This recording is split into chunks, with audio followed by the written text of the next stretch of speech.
Wasim is on his way, past the umpire. Stokes waits, bat raised and heaves into the leg side. That's it.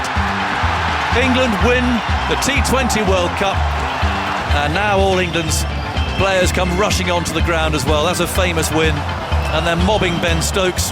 No better man than Stokesy out there. Wow, he's done it so many times, and whilst he was there, we knew we were okay.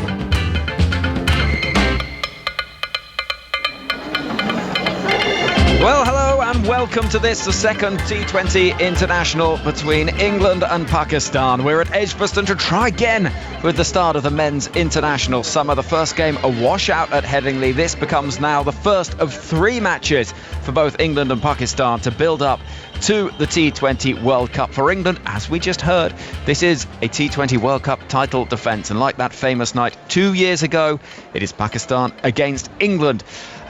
Different venue, it has to be said.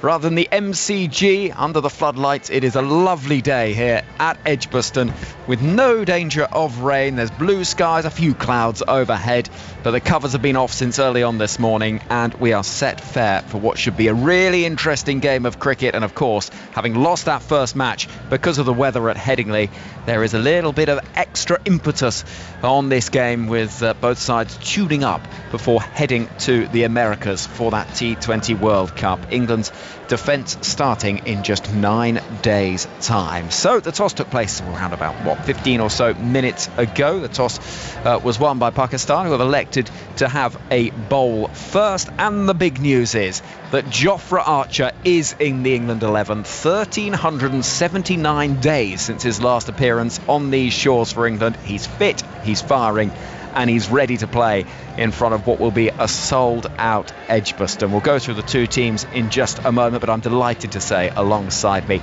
is former Pakistan batter and World Cup winner and familiar voice to Test Match special listeners, Ramiz Raja. Lovely to see you. And it feels like yesterday that England were winning that T20 World Cup, but we're on the eve of another one, and this should be a really good little mini-series. Absolutely, yes. Great to be back here working for BBC.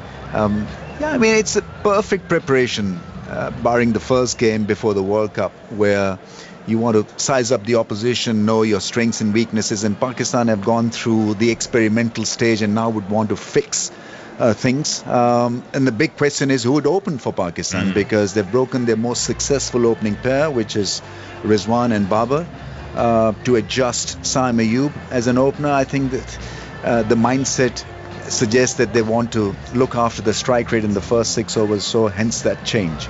But it is a phenomenal partnership, as we saw that huge 200-run stand that England knew all about. I know you've been quite vocal about it as well, Ramiz. We'll get on to the two teams in full in just a moment, but what about the return of Jofra Archer? As a world cricket fan, it's huge, isn't it? He's absolutely beautiful to watch. I mean, his run-up, the action, and then the subtle change in pace, and he's at you as an opener. You can't fend off his bouncers or the shorter length, because he targets them so well, and just a delight, and it's so good that he's back firing again for England. Yeah, and we're going to have to wait a little bit longer to see him in action, because Pakistan are in the field against an England side that looks like this. Well, Jos Buttler and Phil Salt are the opening pair for England, and an opening pair that scored plenty of runs in the IPL as well. Phil Salt in particular was outstanding for the Kolkata Knight Riders. Then it's Will Jacks, Johnny Bairstow, Harry Brooks, so top 5 all right-handers. Moeen Ali and Liam Livingstone, that's a 6 and 7, and we think that could perhaps just move about depending on the match situation. Chris Jordan, Jofra Archer, Adil Rashid and Reece Topley. So that is how England look. It's a strong side, Ramiz. Yeah, it allows them to be flexible with the bat, and so with a massive strike rate in the middle order, at the top of the order, very good all-round strength from England, and so as a skipper, for example, you want this flexibility, and Pakistan would want to have that kind of flexibility in the middle order. Middle order looks just a little bit shaky. England leaving out today Sam Curran, Ben Duckett, Tom Hartley and Mark Wood. Mark Wood we know has been struggling for fitness. There's a lot of strapping on his left knee, but he was going through some bowling drills earlier. He's part of the World Cup squad, so it is a case of managing him, as has rather been the story with his career. Livingston as well, England rather nursing him, but he does feature in the 11 today. What about Pakistan? Well, they've got Babar Azam back as captain after a brief period with Shaheen Shah Afridi leading the side. Saim Ayoub, as you mentioned, at the top of the order. Then it's Mohammad Rizwan, Fakhar Zaman, Shadab Khan, Azam Khan, Iftikhar Ahmed, Imad Wasim, Shaheen Shah Afridi, Haris Rauf and Mohammad Amir, another name back in Pakistan colours after time away. So where do you see that as a side then, Rami? Yeah, I mean, they've got issues to solve. And so if they're happy with Saim at the top of the order, I think he's played about 7 or 8 games for Pakistan. He's not really done exceedingly well, but they feel that he's got potential, and there is some serious potential. All he has to do is to now work up a game plan against quality side like England, for example, and prove a point, because Pakistan, because of him, have broken their most successful opening partnership, which is Rizwan and Babar. And the middle order, I mean, they've got Azam Khan in there, who will keep wickets, and is statistically a brute against spin. But I don't know he'll be fed a lot of spin here in England or in America also. So only time will tell whether that he's a good inclusion or not. And Mohammad Amir once again back playing for Pakistan. It's desperate times. I think this idea to win at any cost. I've got Mohammad Amir playing for Pakistan again. Interesting choice. I don't know whether he's still the same Mohammad Amir as he was in his 20s. He's gotten on a bit, and his start against Ireland wasn't that fancy as well. So only time will tell whether it's a risk worth taking. Well, of course, he's somebody that is a match winner on his day, but into his 30s now, and it's so easy with players to think about them at their very, very best as opposed to what you see in front of you. So we will wait and see as this series develops, and of course into that World Cup tournament. Let's hear from inside the England camp. Moeen Ali has been chatting to our chief cricket writer Stefan Schemmelt, and talking about why England are hoping for a better campaign in this World Cup than, of course, the 50-over tournament back last year. I just think we're more comfortable in T20 cricket. I think in 50 overs we were, even pre-World Cup, we were playing okay. I don't think we were playing that well against when we beat New Zealand, but I just think we're a better side in T20s right now, and just the confidence is a lot more, obviously, with Salty doing so well and Jaxie and other guys doing really well in the IPL, playing a lot of cricket. We just obviously want the weather to be good here so we can start playing here. How did that tournament, what sort of toll did it take on you personally? How did you reflect on it after that? How long did it take maybe to get over it? I really enjoy the IPL.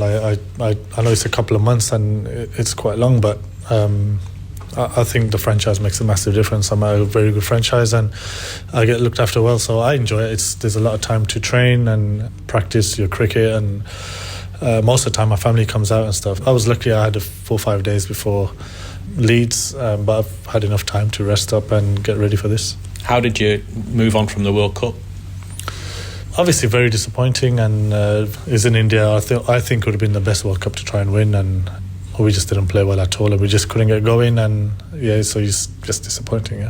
Here we are at Edgbaston. First game the other day at Headingley was washed out, so this game's now only a 3-match series. Is there any danger you could be going to the Caribbean slightly undercooked as a team? I'm not sure. I mean, a lot of us have been playing. Most of the guys have been playing. We've been training quite well, so 3 games before we get out there should be all right, and then you're straight into obviously training and stuff. So no, I don't think there's much danger. Obviously, if the next couple get washed out, then it will be, but no, I think we'll be fine. What do you need to work on over these 3 games? What needs tuning here and there?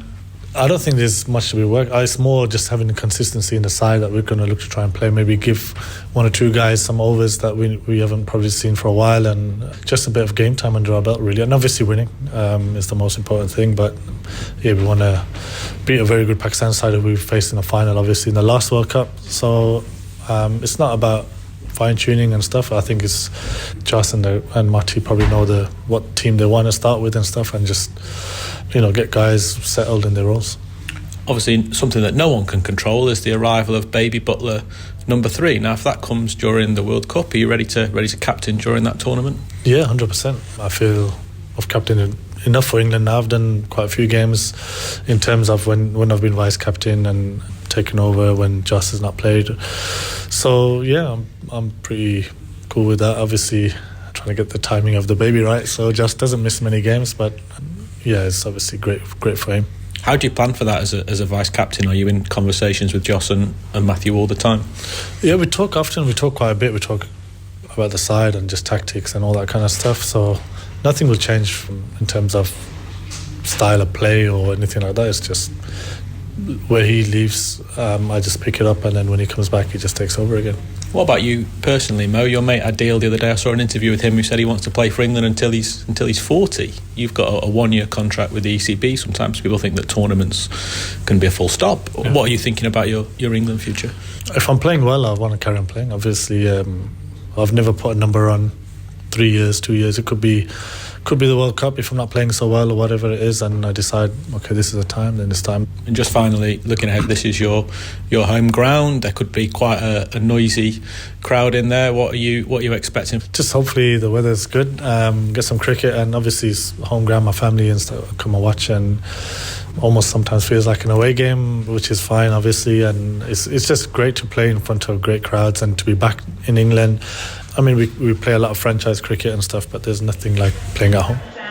Thoughts of Moeen Ali chatting to the BBC's chief cricket writer Stefan Schemmel, also joining us today. Ravi Bopara, a man who revealed to us yesterday he's been one of only 2 players to be playing since the advent of T20 cricket at a professional level. We think it's you and Samit Patel?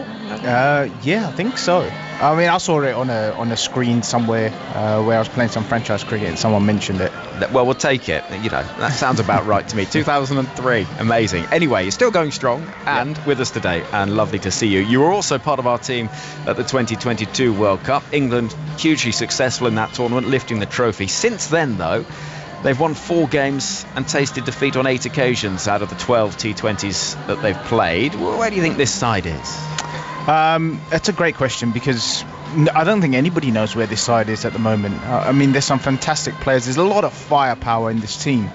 But putting a game together and winning is the most important thing at the end of the day, because with the big World Cup coming around the corner, England got to work out what's their best 11. Who are the key players who are going to take them through and win that World Cup for them. No Ben Stokes. It leaves a rather, I suppose, the question is how they use Moeen in terms of that left-hander role, but the top 5 or potentially 6 if Liam Livingstone bats ahead of him, very right-handed, in fact entirely right-handed. Is that a problem? Yeah, I mean, we spoke a little bit about this last night, and I do think it can be a problem going into the West Indies, where pitches can turn and take turn, and if you've got left-arm spinners or leg spinners or anything like that on, really, you do need a left-hand, right-hand combination. We know the left-handers against left-arm spin have a much higher strike rate than the right-handers, and every team, I'd assume, in that World Cup will have left-arm spinners operating. Yeah, well, it'll be interesting to see how England approach things. Ben Duckett is part of the squad and would be an option should England decide to go that way. Right, Ramiz Raja, one final thought from you before the game gets underway. Players heading out to the middle. Pakistan, what questions are they looking to answer during the next 3 matches? Not be as erratic with the ball as they've been recently, and also the middle order has got to click and look at maybe changing the opening combination. If it doesn't work here, then for the World Cup, you've got to get Babar and Rizwan batting together as a pair. Yeah, well, we shall see. Righto, thank you, Ramiz. We'll hear plenty more from Ramiz Raja throughout this game and throughout this series. But out there in the middle, Shaheen Shah Afridi, one of the most exciting fast bowlers that fulfills this role of opening the bowling in T20 and white ball cricket. He's about to bowl to Phil Salt out there in the middle, and Salt, as I said, had a really good IPL alongside Jos Buttler in the middle. And before I make way for Atif Nawaz to take us through the opening stage, I'll leave you with this little query, Ravi, and that is England with Salt and Buttler at the top of the order. Realistically, what is going to be their sort of bare minimum benchmark for power play scores from the first 6 overs, do you think? I think, having just come back from the IPL and seen some of the scores that we we've witnessed in the first 6 overs and even over the course of 20 overs, they would be looking at an absolute minimum of 60. You know, given the conditions are a little bit different in England, and you know, you're not playing on such smaller grounds, and I would say flat wickets in India. The ball here can tend to nip about early on. The boundaries are slightly bigger. Different conditions, I guess. So, but at the end of the day, I think minimum standards in T20 cricket now, you are looking up around that 60 mark. You are. Here we go. Good afternoon, everybody. Good afternoon, Ravi. Andy, here we go. It's game time. Shaheen Shah Afridi has the ball in his hand from the City end. And, Phil Salt is on strike. Here we go. Listen to that roar from the crowd. Shaheen Afridi in full, driven nicely, only as far as mid-off. And we're underway here at Edgbaston. What a lovely day here. Clear skies, just a few clouds, the nice kind of clouds in the sky, and an incredible atmosphere, almost a full house. We expect it to fill up as the day goes on. So many England fans, so many Pakistan fans just taking over Edgbaston here today. It's a great atmosphere, Ravi. Yeah, absolutely great atmosphere. And how predictable was that first ball, by the way? Full and fast. He's gone full in swinging at the right hander, trying to get through. He's got a slip in place as Shaheen, as in he runs again. This is slightly back of a length, so close to an inside edge as it goes through to the keeper. Just driving at that was Phil Salt, playing outside the line of it as it came in ever so slightly and taken by Azam Khan behind the stumps. There you go. How's that for a change-up, Ravi? Well, it's a very good start, and I don't think that really came back much, actually. It sort of was slightly scrambled seam. If anything, he just played down the wrong line. Yeah. Shaheen Afridi has an exceptional record in the first over of T20 matches, taken many memorable wickets. Here he comes now, in again to Phil Salt. This time the ball's been driven slightly aerially, just wide of the fielder at mid-on. They'll get through for a single, so that is England off the mark of the third delivery of the game. 1 for no loss after 3. Salt is at the non-striker's end, and now we're getting a real box office battle. It's going to be Jos Buttler versus Shaheen Afridi. It's a real dream matchup of sorts. Where do you think he's going, Ravi? Where do you think Shaheen's going first ball to England's captain? Well, everything suggests that he's going to go full and straight, try to bring that ball back into Jos Buttler, who can sometimes very early in his innings play all over it. So I think he'll be definitely looking to go full Yorker sort of length, swinging back into Jos. Well, here he comes now, Shaheen Afridi running in from that City end. Jos Buttler awaits. Here's Shaheen as Jos punches that just wide of the fielder at cover. It's running away towards the cover boundary. Mid-off is going to run across and do the fielding. It's Pakistan's captain Babar Azam who prevents the ball going any further. 2 runs to England's captain Jos Buttler as England move to 3 for no loss with 2 balls to come in the first over. There's a sense of anticipation behind every single delivery here so far. It really feels box office, Ravi. It does, and especially with Shaheen Shah running in. You know, the thing in Pakistan is you can get early swing. Not so much in England. You might get a little bit of seam movement in England, but you don't often get massive swing. But in Pakistan, you do. Here's Shaheen now, sprinting in again. This is full and fast, dug out by Jos Buttler. He was ready for it, pushing it to mid-off. They run through for a quick single. Soft hands there from Jos Buttler. It was just a couple of weeks, and not even a couple of weeks ago, in India playing in the IPL. Decided to prioritise this series as England head into a World Cup defence.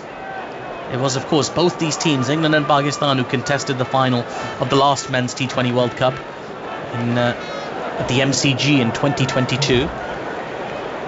And we'll remind you of the scores from that game. Andy Zaltzman is alongside. I'll get him to remind us of those scores at the end of this over, but it was a remarkable game. Here is Shaheen Afridi in once again. This is driven uppishly over that infield, and that's going to run away to the boundary for 4.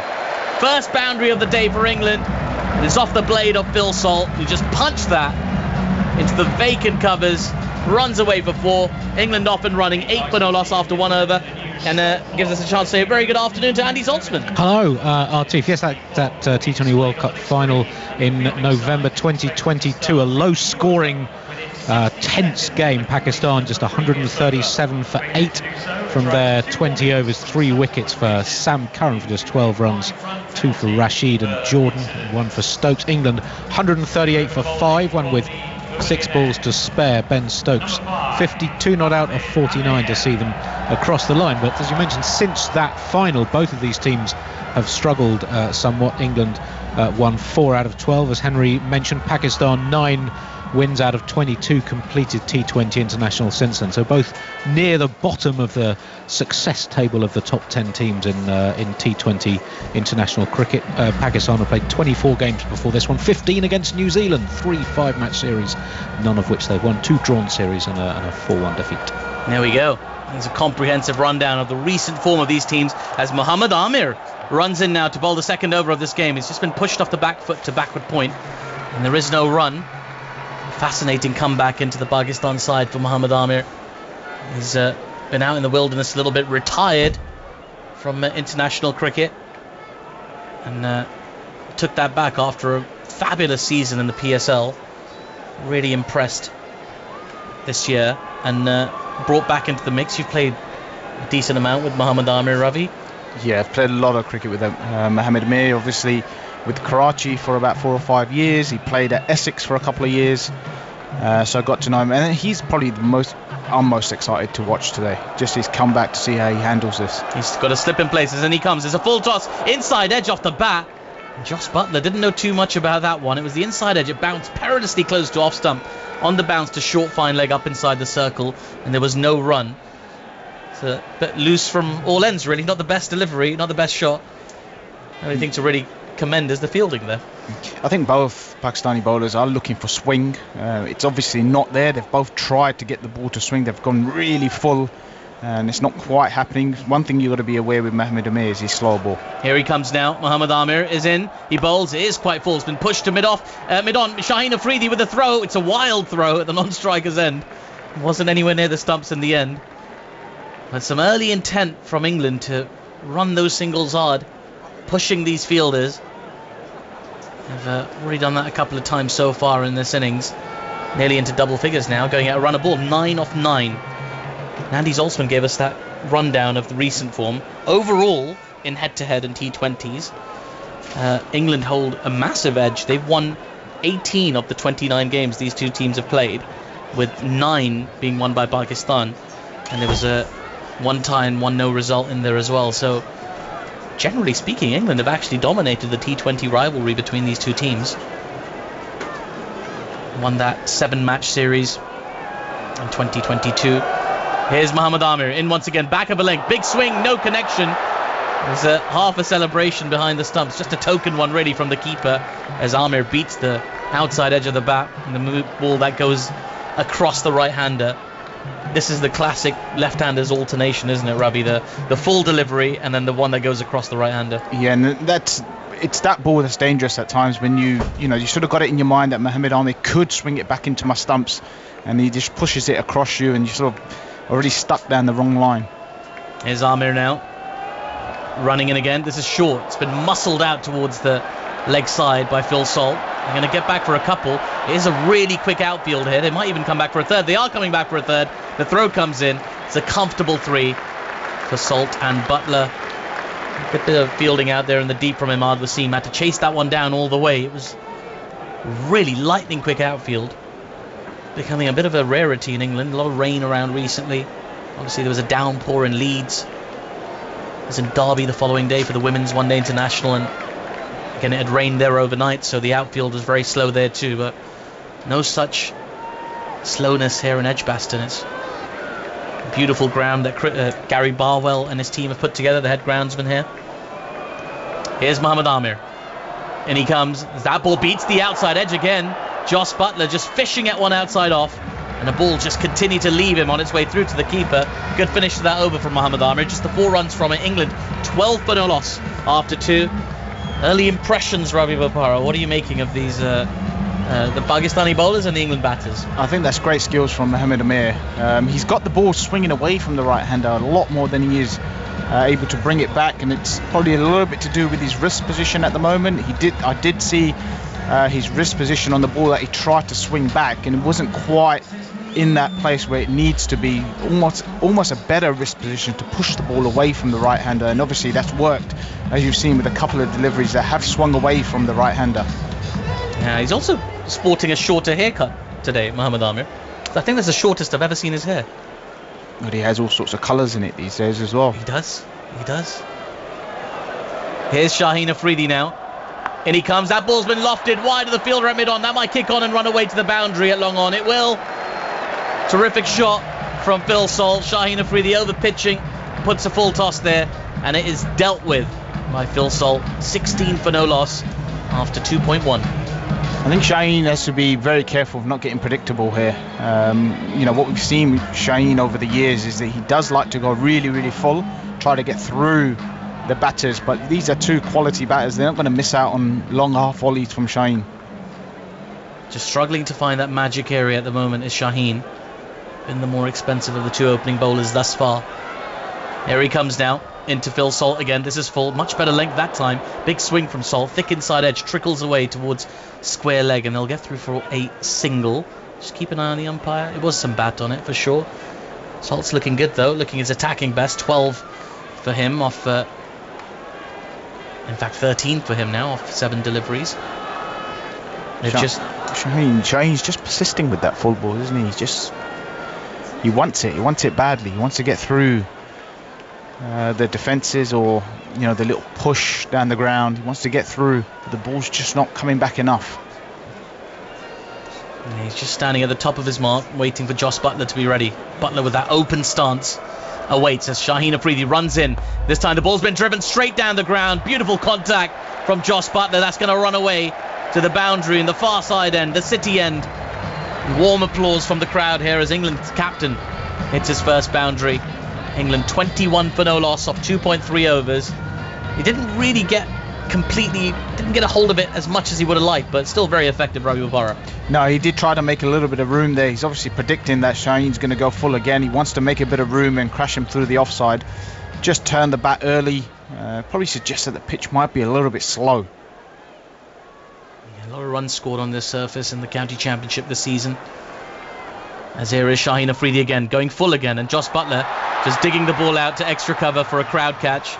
There's a celebration at extra cover from Shadab Khan, who's got his arms up in the air still for a very long time.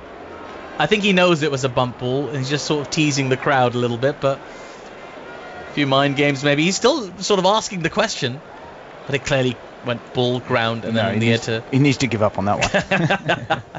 He's a character. Shadab Khan held the title of Pakistan's vice-captain for a very long time. Here's Shaheen again now. In he comes to Jos Buttler, who's driven this again beautifully straight down the ground. That's going to run away to the boundary for 4. Shaheen Afridi going full. Jos Buttler is not going to be in a forgiving mood if he hit that length. 4 more to the score. 25 for no loss of 2.5. And probably this is where Shaheen probably lets himself down a little bit. He does get obsessed with going full. He's pretty much bowled every single delivery of his spell so far in the batsman's half, and sort of almost presenting half volleys and full tosses all the way through. And it's a little bit predictable now. He's been on the circuit for a few years, and guys know that that's coming. He probably needs to change up a little bit. He did get hurt in the PSL doing the same sort of tactics. Here's Shaheen now sprinting into Jos Buttler. There's a swing and a miss this time from Jos Buttler. Shaheen just pulling that length back ever so slightly. And swing and a miss from Jos Buttler, but a very productive over for England. 25 for no loss, 3 boundaries off that over. And a reminder, you can watch all of those boundaries, in fact a lot of the action from today, on the BBC Sport website and app. And we all have highlights tonight live on BBC 2 and iPlayer at 7:25 today, so make sure you tune into that as well. We'll have a lot of fun stuff. You get to see Ravi Bopara, who's been complimented about 5 times in front of me today by various members of the public on his appearance. Must feel nice, Ravi, huh? Yes. Benjamin Buttoning. Well, it's almost start of the season, so to best possible shape. We'll be in the best possible shape it can be in. It's a 12-month season nowadays. You're playing cricket all around the world. No, you're right. I have had a little bit of a break because I did my fingers. Well, dislocated a finger a couple of months ago quite badly, and not your normal dislocation. So there's been a lot of sort of mending around that finger, which meant I had to take a little bit of a break. And he did get yourself a hat-trick in a second 11 game last week. I was paying attention. Right, here in Edgbaston, the fourth over of this innings is going to be bowled by Imad Wasim, another player who's come back into this Pakistan team off a strong PSL performance. This is the back of a leg that's been lofted high up in the air. It's going out towards long on. He'll get underneath it and take the catch. It's Shaheen Afridi who takes the catch. Imad Wasim strikes with his very first ball, and it's Phil Salt who's going to have to walk back to the dugout. A huge cheer from the Pakistani contingent here at Edgbaston, and a big moment in this power play because Phil Salt was looking good. England 25 for 1. I had a feeling that Phil Salt was going to go for him first up here. The way he's been playing in the IPL, he's been taking on the spinners, trying to hit a boundary ball off all the spinners. Slightly different conditions here in England.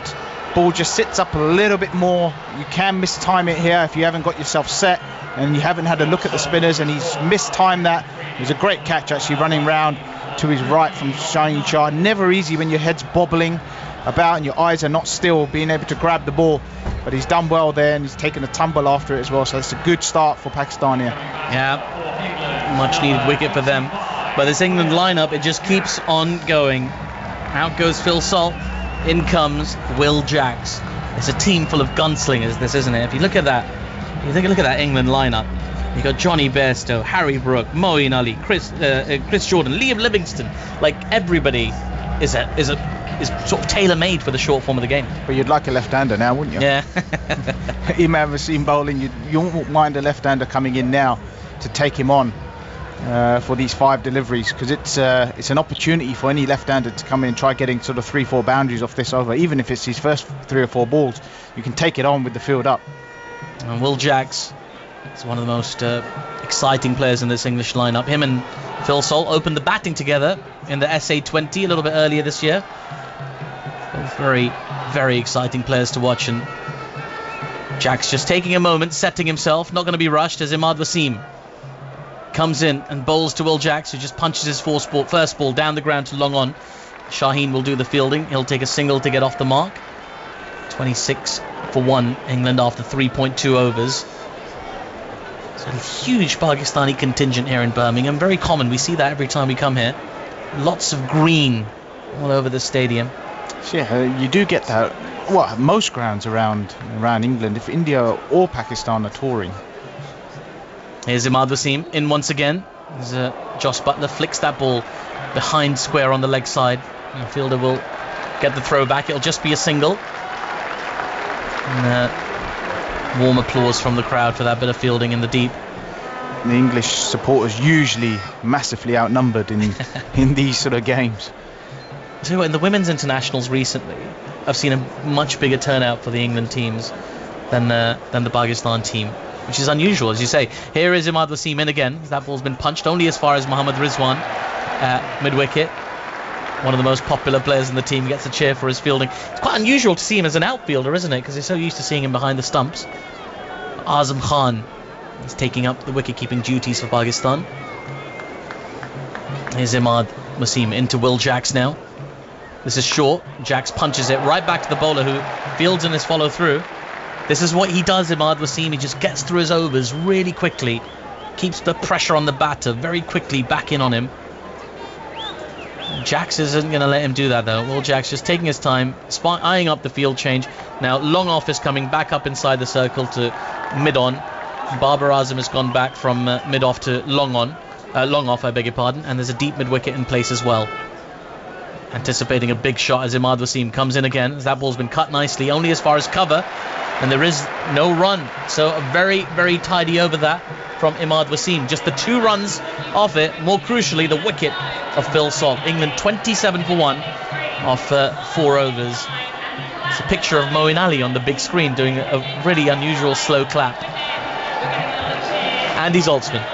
Imad Wasim has a fine economy rate through his career, 6.3 and over in his 71 T20 internationals before this one. But that's only the second time that he struck with his first ball of an innings in the now 71 innings that he's bowled in. So he's an overall strike rate of a wicket every 21 balls, but generally hasn't struck with his first ball. So hasn't changed for Imad today. Lots to achieve still. Lots of records. You've got Andy Zaltzman. It's so exciting. He's got all the numbers, everything. You just ask, he delivers. It's remarkable. Now, another one who's remarkable, Haris Rauf. Fast bowling sensations of the Pakistan team. He's got the ball in his hand. He's going to be bowling his first over from the City end. As Jos Buttler awaits. Here's Haris Rauf. In he comes. And Jos Buttler flicks a foolish ball to mid-wicket. There's a misfield, which will allow them to get through for a single. Not the best piece of fielding there by Iftikhar Ahmed, allowing England's captain an easy single. He just has that really guilty look on his face as Iftikhar just points to his hands. Again, he's looking for a full length as well as Haris. There's something about going full there. There is, and I don't know whether that's just something with the Pakistani bowlers. All of them are very skiddy bowlers, all of them, and generally the majority of bowlers that come out of Pakistan are very skiddy bowlers, and that's due to playing so much tape ball cricket from a young age. I love a bit of tape ball cricket. Here's Haris Rauf now in, and that ball's been smashed down the ground. That's going to go all the way for 6. Terrific shot from Will Jacks. It's the kind of shot that's made him a superstar in this game at a very young age. Just gets underneath it and wallops it down the ground. 34 for 1. First 6 of the day. Yep, just very, very predictable from Haris Rauf there. Again, going full. They've got a lot of half volleys in these first 4 or 5 overs. In England, you've got to use the pitch. Test the pitch out. See if there's any movement off the seam. Haris Rauf, how will he respond? And he comes a little bit shorter. Will Jacks lofts this one as well into that vacant mid-wicket region. It's trickling away towards the boundary. Fielder's making a good effort. Has he pulled it back in? I don't think he has. Shaheen Afridi there gave it a good chase. But ultimately, the ball won the race. Back-to-back boundaries for Will Jacks. Was picking up where Phil Salt left off. 38 for 1 off 4.3. Yeah, it might be a better option for Haris Rauf maybe to stick his deep mid-wicket out and then bowl a little bit more into the pitch. He's got a deep square leg as well for protection, deep mid-wicket for protection. Use the pitch a little bit more rather than going full and trying to get through the drives. Jacks is just surveying the field. There's 2 fielders in the deep on the leg side now. Deep mid-wicket and deep backward square leg. Here comes Haris Rauf, and he comes, and it's been flicked away to that deep backward square leg fielder by Jacks just for a single on this occasion. And Haris Rauf will take a breath, no doubt. 39 for 1, 4.4 overs. This is the sort of the appeal, the box office appeal of this England team, Ravi, is that they just keep coming at you. Even if you've got 2, even 3 or 4 wickets in the power play, you've got batters who are going to attack you all the way down. Yeah, and rightly so. With the amount of batting that England do have, they've got Jofra Archer coming in at probably 10, I would imagine, today. Or maybe Adil 9, Rashid. just ahead of Adil, yeah. Adil Rashid, yeah. I mean, Adil Rashid's no mug with the bat, so, I mean, there's so much batting, so they can afford to just keep attacking, because it only takes one guy to get an 80 or 40 deliveries.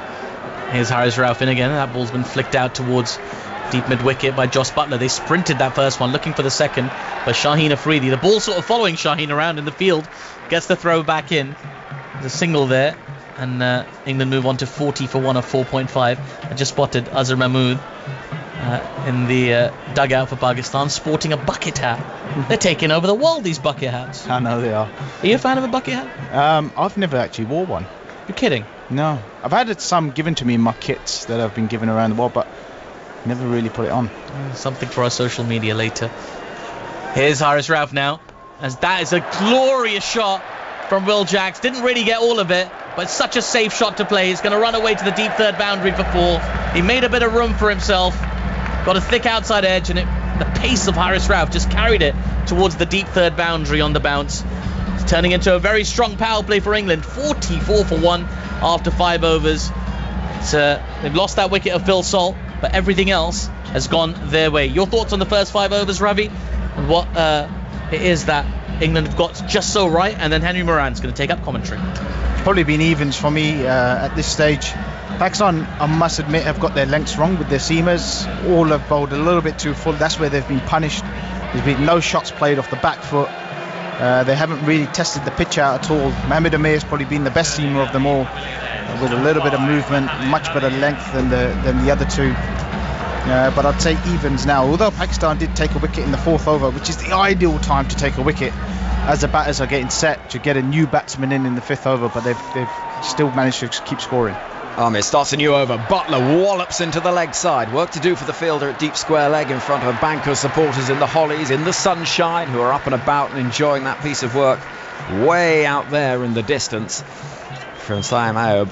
And England will pick up 2 runs. 46 for 1 is the score in the Birmingham sunshine as the men's international summer gets underway here on Test Match Special. Don't forget, this evening live on BBC Two and the iPlayer, 7:25. We've got Ebony Rainford Brent bringing us highlights of this game, so look out for that. Here comes Mohammad Amir again, left arm over the wicket. Buttler advancing, looking for that angle, finding enough of an angle to get a single. A good tumbling save from Shaheen Shah Afridi, and it's a long way down for the tall left armer. 47 for 1. It's been a lot of work for Shaheen to be in the field. The ball has really followed him around. He's been diving around. He's obviously taken a catch as well. Maybe they need to get him out of that position. Don't want him going down with an injury. Well, he's on his haunches at the moment, and in that World Cup final in 2022, an oft forgotten detail was when he picked up an injury towards the back end of the England innings and couldn't bowl. It perhaps made quite a significant difference.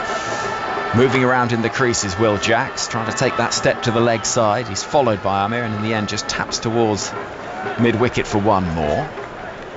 48 for 1. 3 balls left of the power play. I mean, you can see the difference in quality when Amir's bowling. When batters are making room, he's followed them. He's bowled a much better length. Just high skill. He is one of the most skillful bowlers that Pakistan have produced in T20 cricket. He's running in again. Fielder's in the deep on the leg side, and he goes down that leg side, and there's a quizzical look as to whether that might be wide. I think he might feel a little hard done by there, Jos Buttler. Umpire Saggers says it's 1 for the over. It was a little leg side-ish, but he had taken a step that way. I think that's brilliant bowling from Amir. He's unpredictable at the moment. He's bowled a couple of slower balls, a couple of hard balls into length, a bouncer. He's been brilliant so far. Just 8 runs conceded from his 10 balls hurled down, and he's running in once again, kicking up those heels to bowl to Buttler, and gets lucky, does Jos Buttler, chopping inside edge, not far from that off stump. He'll pick up a single, and the power play concludes with England having made their way. Or does it? No, we've got 1 ball left, forgive me. 49 for 1 is the score. So honours even is how you're giving it at the moment, Ravi? Yeah, I think so. I think Pakistan would be happy. I mean, they would have loved to have taken another wicket. And I think England will be okay with sort of 50, around that 50 mark. I think it is about evens, I would say. Well, the sun's shining brightly. It's a warm enough day out there. The flag's being gently buffeted in the distance as in comes Amir outside the off stump and hit away thunderously through the offside, offered some width, and Will Jacks has punished that ball. It has flown away to the boundary, and what a statement to conclude the first 6 overs. 53 for 1 is the England score. Yeah, Amir just getting his line wrong there, offering width to Jacks. That's one thing you don't want to do to Jacks, is offer him width. You want to keep the ball tight, keep it around on his pads. Not quite the same power when he's hitting over the leg side as he does hitting through the offside and freeing his arms. You want to keep it nice and tight around that thigh pad, around that knee area, get him hitting out to square leg. Well, the 1 wicket that has fallen during the opening 6 overs has been that of Phil Saltz, with England at 53 for 1. Salt gone for 13, and he's Saltzman. Yeah, that's about average for England's power plays over the last 3 years. They've been one of the faster scoring teams in the power play, a little behind Australia, South Africa and West Indies, but they've averaged about 54, 55 in power play, so 53 today, about in line with that. Here comes Shadab Khan to start at the 7th over. That's sliced away, and it goes over the fielder at backward point, and it's skipping across the outfield, and it will be 4. Not where he was aiming at Jos Buttler. He will not mind at all, though. It's a boundary to start our phase outside of the initial 6 overs in the power play, and England 57 for 1. A very good afternoon to the aforementioned Ebony Rainford. Brent, hello, Ebs. Hello, Henry. Yeah, enjoying today. The sun is out. And I have to say, in terms of this wicket, England are on for a big total. Shadab again, moving in. Past the umpire now with Buttler edging, falling just short of Mohammad Amir at short third, no run. Yeah, there's been no sort of lateral movement off the surface, which normally you'd expect the Pakistan quicks to extract something. It's been flat, and I've heard Ravi, of course, over here talking about the length that's been bowled. They've cashed in. Shadab Khan with his leg breaks is in and bowls to Buttler, slicing away out towards deep backward point for 1. England move to 58 for 1. I mean, if you think back to the final in Australia, Pakistan could have won that game. 137 runs was enough with the bowling lineup they had, the amount of movement they were getting out the pitch. But what they did wrong is in the first 6, they literally just bowled a bunch of half volleys. And that's where England got away a little bit and got ahead of the game. If they'd just stuck to length, I think they would have beat England by 40 runs. I mean, it was moving around. They were getting so much movement. Shadab Khan in once more and played with a very straight bat down the ground for a single to long off by Will Jacks. He is to 22, 59 for 1. And they've done something pretty similar here as well. They've started with very, very full deliveries. And you're not going to get any movement from half volleys. And if it does move from a half volley, near enough it in the middle of your bat anyway. So, they've just got their lengths wrong. Shadab Khan at the end of his mark as the clouds just move over Edgbaston slightly, and Buttler looking to launch into the leg side. Does manage to find a gap out towards deep mid-wicket, but it's a good tumbling save will prevent 4. He does get 2, and the score to 61 for 1. Well, the temptation, Ed, isn't it, when you've got Shaheen Shah Afridi and you know what he can do with those full swinging deliveries. There is a temptation to bowl like that. Yeah, and there's nothing wrong with testing it out, seeing if your strength is going to be at play, but adapting is vital. In comes Shadab again, bowling to Buttler. He's got underneath it. Has it got the distance? Yes, it does. 6 runs out over wide, long on, sailing away towards the city of Birmingham. And that is a massive blow to conclude over number 7. England 67 for 1. This is going to be a massive test for Shadab. What he's done in the past in England, he's bowled really, really quick through the surface, and in England that doesn't necessarily work. It can work in Asia where the ball sort of skids onto your shins. You don't get much bounce. It's hard to sort of pull the spinner or even slog sweep him or play across. But in England, where the ball just sits up a little bit off the surface, so you can bowl it quick as a spinner and it will just hold in the surface just that enough for batsmen to play across the ball. So it's going to be a massive test for him, whether he's learnt over his stint that he's had in England to just slow it down a little bit, see if he can get some purchase out of the wicket. You'll see something different from Adil Rashid a bit later on, where he'll bowl a little bit slower and try to extract turn. Imad Wasim is going to bowl, making it a dual spin attack with Imad Wasim moving in now, slow left arm round the wicket, bowling to Will Jacks, who's rather hurried into a push down the ground for a single. England 68 for 1 as Ramid Raja joins us, replacing Ravi Bapara. And I'll get your thoughts of what we've seen so far, Ramis, after this next ball. Imad Wasim just in conversation with wicketkeeper Khan. They want that fine leg to go just a little bit wider, and he's moving in now, swinging those arms. Easy single out to deep mid-wicket. Probably just the 1 run, and England content with that. 69 for 1, Ramis. I mean, it's been a mixed bag, actually. The ball hasn't swung, it hasn't spun. And Shaheen Afridi has leaked runs since last 6 months or so. He's just got his wrist position wrong at times. Next delivery sees very awkward stroke from Jacks, who was trying to open up the offside with a step towards leg. Almost, I think one of his spikes got caught in the ground. Yeah, he got stuck. Also, Imad Wasim just took a bit of pace off that. Could see him moving around the crease. Bit of fun. In again comes Imad around the wicket to Walter Jacks, who once again tries to open up that offside, then attempts to hoik it into the onside and is almost bowled leg stump. Ugly batting. I mean, lack of pace from Imad Wasim, and that's such good tactics from him, because he doesn't want to be one-dimensional. So what he's trying to do is to aim at that middle and leg stump and just vary the pace. Moves in again, a round arm action. He's in now and plays it back towards the bowler, almost on the bounce. And it was just for a moment, exciting those in the crowd. 69 for 1 still. It's just dropping short. Ahmad Wasim once more. Bowling a ball which is played cautiously by Will Jacks. Down the ground for a single. So the 8th over comes to an end. And he's bowled very nicely indeed. 2 overs, 1 for 5 for Ahmad Wasim, who takes his cap from umpire Saggers. England 70 for 1 after 8. Yeah, really impressive watching him bowl. He obviously came in first of all, got the wicket of Phil Salt, using his angle. That's what he does really well, of course, the left arm around the wicket. But I think that pace there was noticeable. He started to dial it back when you could see Buttler and Jacks trying to come at him. And then just towards the end, fires in one quickly. So he's just playing a bit of cat and mouse here. And you're going to need that, aren't you? I was thinking actually, because they're going to be playing a lot over in New York. I think it's going to be drop-in pitches. Again, it could be flat. So you're going to need these sort of skills. Absolutely. To in bring Caribbean out. also, the ball will spin there in the Caribbean for the Super 8s. So Shadab to continue from the far end of the ground, running in towards us now. Slashed through the offside by Jacks. He's hit that hard, and that's going to be 4. Races away off what is a quick outfield, but goodness, he hits it hard. And England to 74 for 1. Shadab is very good with his wrong-uns. I want him to maybe bowl 3 or 4 wrong-uns if his leg spinners are not going to turn, and if he's going to bowl half trackers. That ball set up so well for the right-hander to beat the deep fielder at cover. Might as well try his luck with the wrong-un. A little bit quicker this time.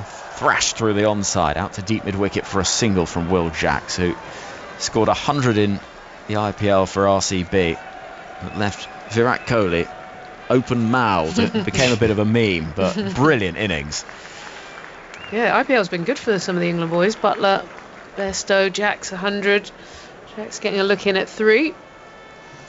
It's Buttler on strike. 75 for 1 the score. A reverse attempted. Oh, and he's found the gap as well. Mohammad Ahmed at short third turned on his heel just to retrieve that ball from down below us. He was never in the game to stop it. And Buttler showing he's not just got the power, there's the finesse there too. 79 for 1. So all the good work that's been done by Ahmad Wasim is getting flattened by this spell from Shadab, and so it's got to be better than this. You know, good teams bowl well in pairs, and so this is not an ideal one for Pakistan. Midway through the 9th, 79 for 1. Buttler gives himself some space and will slash out towards deep cover. The ball will be picked up by Harris Ralph in the deep, and England will pick up 2 more. 81 for 1. Well, the question is, Shadab Khan, he's being asked to bowl a lot of overs, and he's an all-rounder. He's a bowl.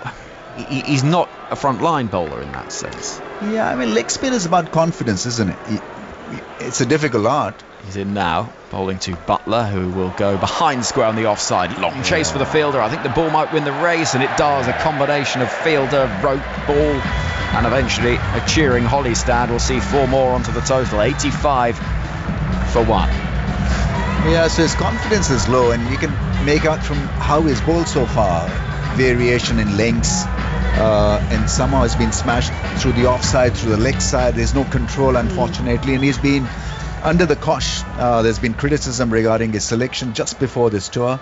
He's not an automatic choice anymore for Pakistan, so let's see how he does now. Shadab bowls a quicker ball, which Buttler will chop down upon. He manages to beat the fielder at backward point. More work for Harris Ralph, who's having to do shuttle runs up and down in front of the Hollies.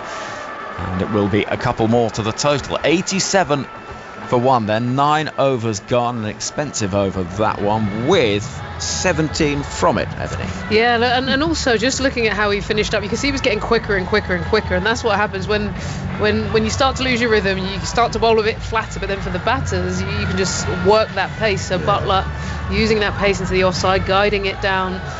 So it's just one of those ones. Look, I feel for spin bowlers in this format, because if it's not happening, you know, you're worked out quickly. If you're lobbing it up, the batters are going to use their feet or take you down, or if you get too quick, they can really expose you. So yeah, it doesn't look like he's got the rhythm. Also, I feel that you've got to use the bowlers that are doing well in the moment. So if Ahmad is bowled well, is bowled a couple of great overs, if Mohammad Amir was going well, just use them for that little bit more, rather than having a programmed kind of tactics. Here comes Imad to start a new over. Immediately things feel just a little bit tighter as Will Jacks punches the ball back towards Imad, who's wearing the white sunglasses and has a little chat with The umpire down below us, umpire Saggers, who now stands in that very bright shade of pink. In comes Imad again, and again opening up that offside, and this time managing to smack it away for 6. What a shot. Brilliant shot from Will Jacks, all in the power, and he has smacked it away. Yeah, it was slow from Imad Wasim, and how well he paused for that little second to smash it over cover. Well read. Yeah, he's worked that out, hasn't he? He knows that Imad keeps coming into the leg side, so he's kind of given himself room and then hit up and over the offside, waiting. So good. Just a cross-batted heave, really, but the timing was absolutely brilliant. Imad in again, a little bit straighter, and it's cut away once more with real venom to deep cover for one more. 94 for 1. The England score. They're going just under 10 and over at the moment. The 50 partnership came up in the previous over, such as T20 cricket. It's already up to 69 from 6.2 overs.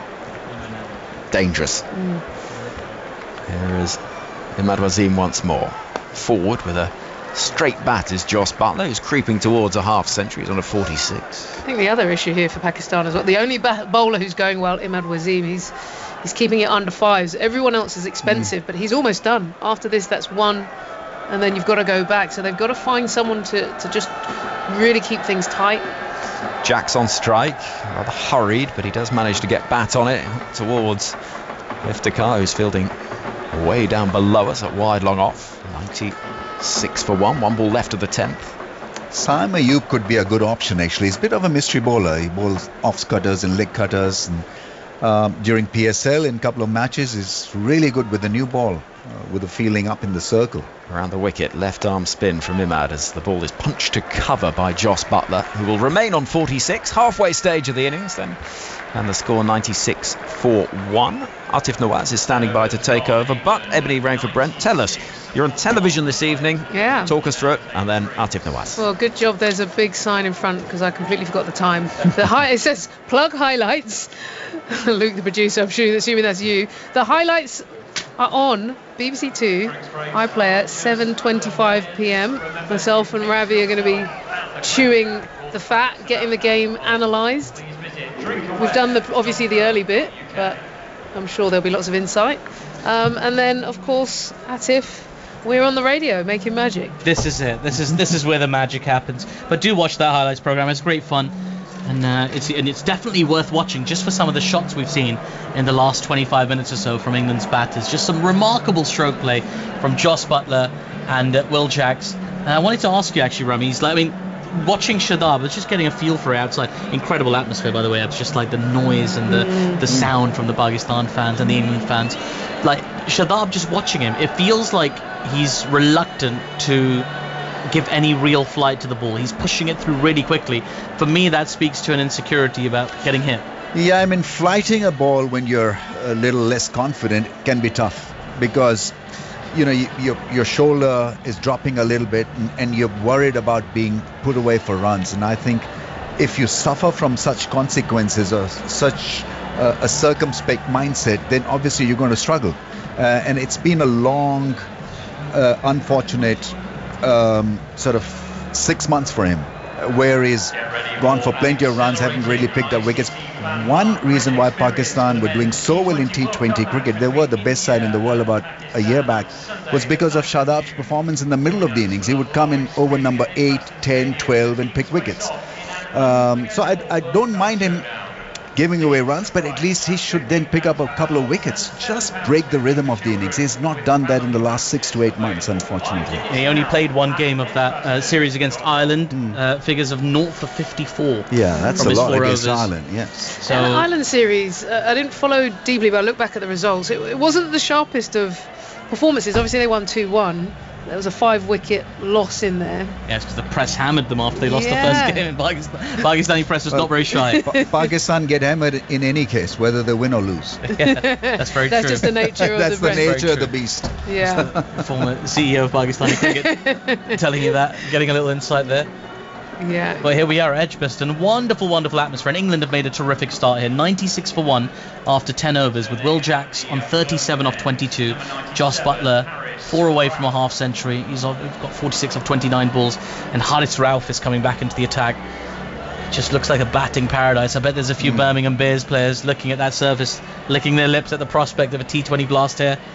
Maybe some Birmingham Phoenix players as well for the 100 a little bit later. Getting all the plugs in today, aren't I, Ebbs? Yeah, you've been nailing it. You are getting a star. Thank you very much. That's what we play for.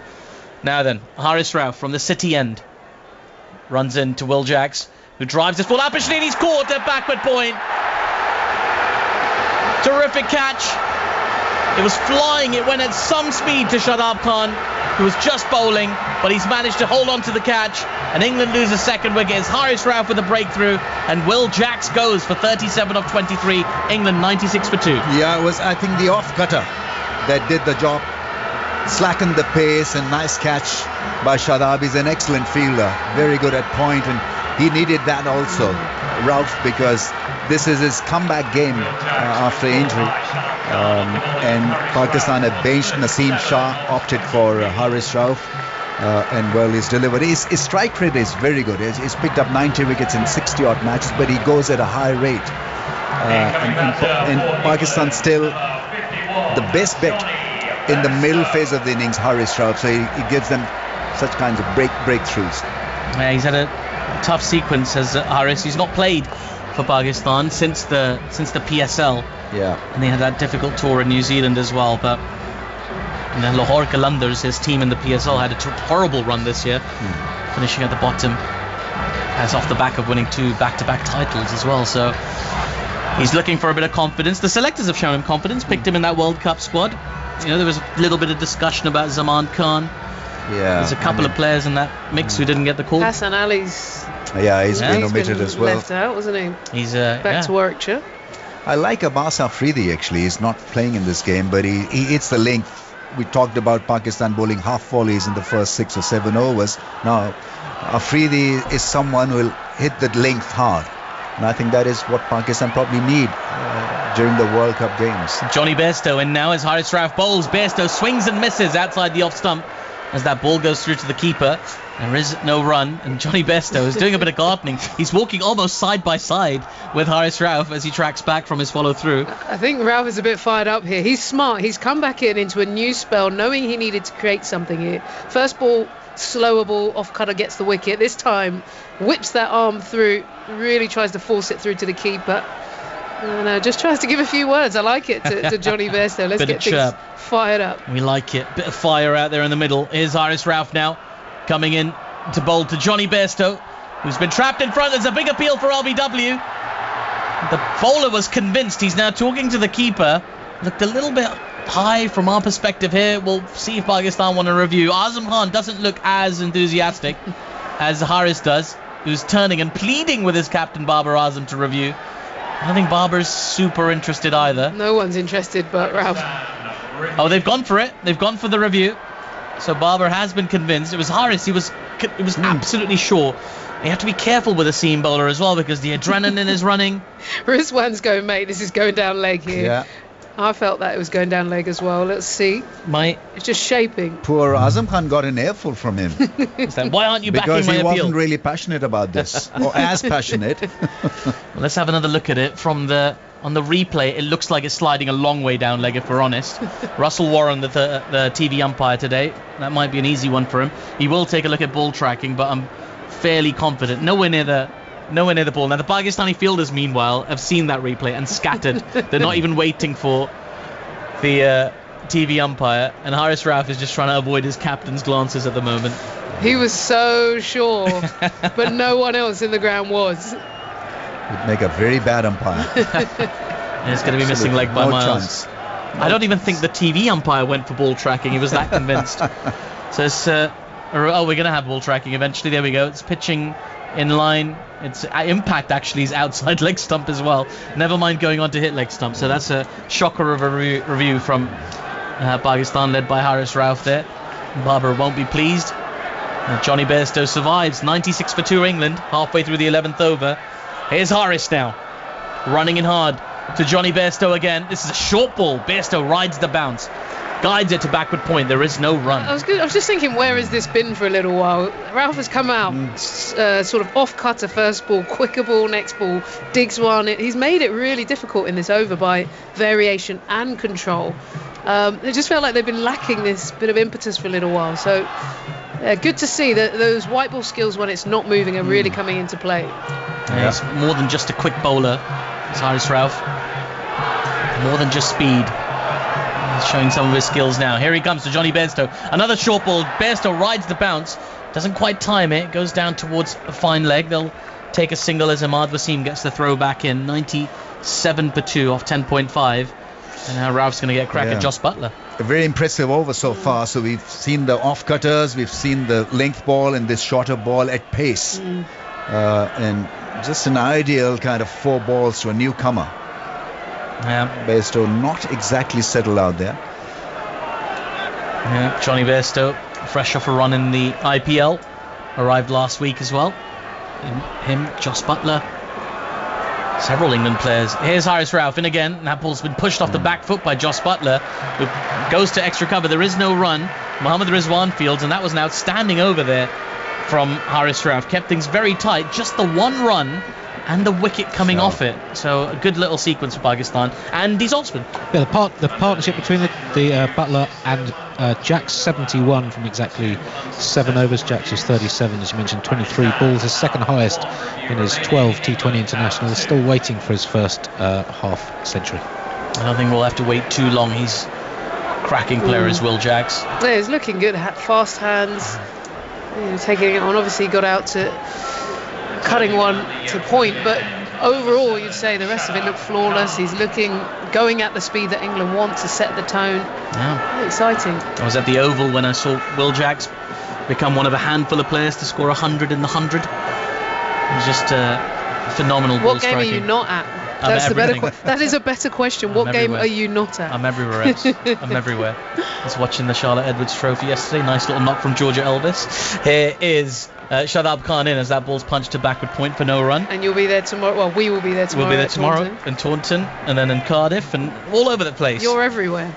It's business. With 2 or 3 screens on all the other cricket going on. Business is good when Pakistan's in town. Here's Shadab Khan in again. Another quick flat delivery. He's been played uppishly out towards deep extra cover. Just picked out the fielder in the deep, really, as Johnny Bairstow. Either side, he would have had a boundary, but he gets himself a single as England creep towards that 100 mark. 98 for 2 off 11.2 overs. It's a good time to come back in. Change of ends. New batter at the crease. Can just try and find a bit of flow. If you can just get a bit more time at Bairstow, find a bit of rhythm. He's got Buttler now. Now Shadab. As then he comes. This is short. Buttler mullers it out towards deep backward square leg. They'll take a single. They'll think about the second, and they think better of it. It's a good throw from out in the deep. And Buttler moves to 47 now. And that's, you get the feeling that's what Shadab wants. He wants to bowl at Bairstow as much as possible rather than Buttler right now. Yeah, he must not overtry also. So just keep it simple. Push the ball up, make him drive. Here's Shadab now in. This is short again, mistimed to short fine leg up inside the circle. It's a dot ball. This excellent little phase continues for Pakistan. They're just squeezing England a little bit in these middle overs. They still may well get to that 200 mark, but you'd say on this surface 200 chaseable with Pakistan's batting. That's the battle. Anything over 200, England sit pretty. Anything under 200, game on. And Shadab just taking a moment, making sure he knows where his field is. As then he comes to Johnny Bairstow. This is short. It's been pulled away by Bairstow on the bounce to mid-wicket. For a second there, it looked like Mohammad Rizwan was going to be in play. It's just a single. That single brings up the 100 for England. 100 for 2 off 11.5 overs. We'll hear about that 100 after this over from Andy Zaltzman. Just quickly, just 7 singles from the last 15 balls and 7 dots on the wicket. Keeping things very quiet at Pakistan.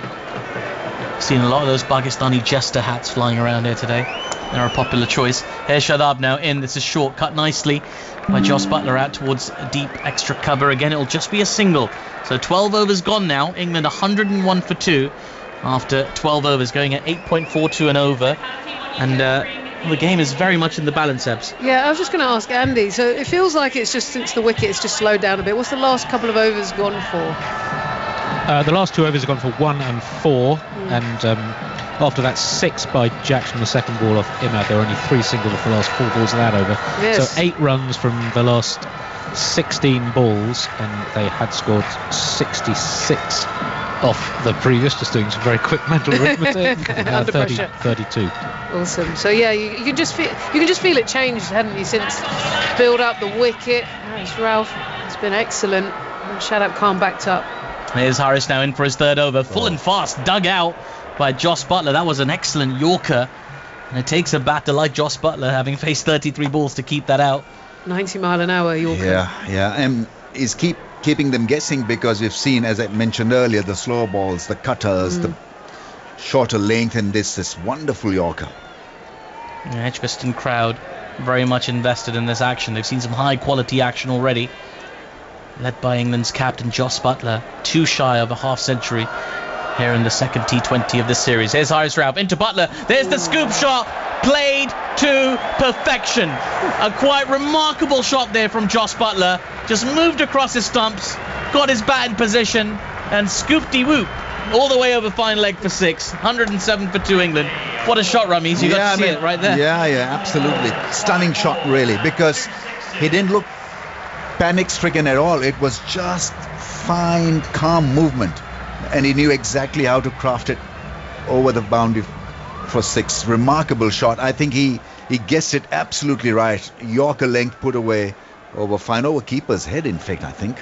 Yeah, directly behind him, takes him to a half century as well. Again, we'll hear more about that in a moment from Andy Zaltzman, as Haris Rauf is in, and that ball's been squeezed out towards long on. They'll think about a second run here, will they? Nope, they'll settle just for the single. Andy Zaltzman, tell us about that half century from England's captain. 34 balls, 2 sixes and 5 fours. His 24th 50-plus score in T20 internationals, just the 100 so far. His stats as an opener, since he moved up to open, have been extraordinary. Overall, this is his 50th innings opening in T20 cricket.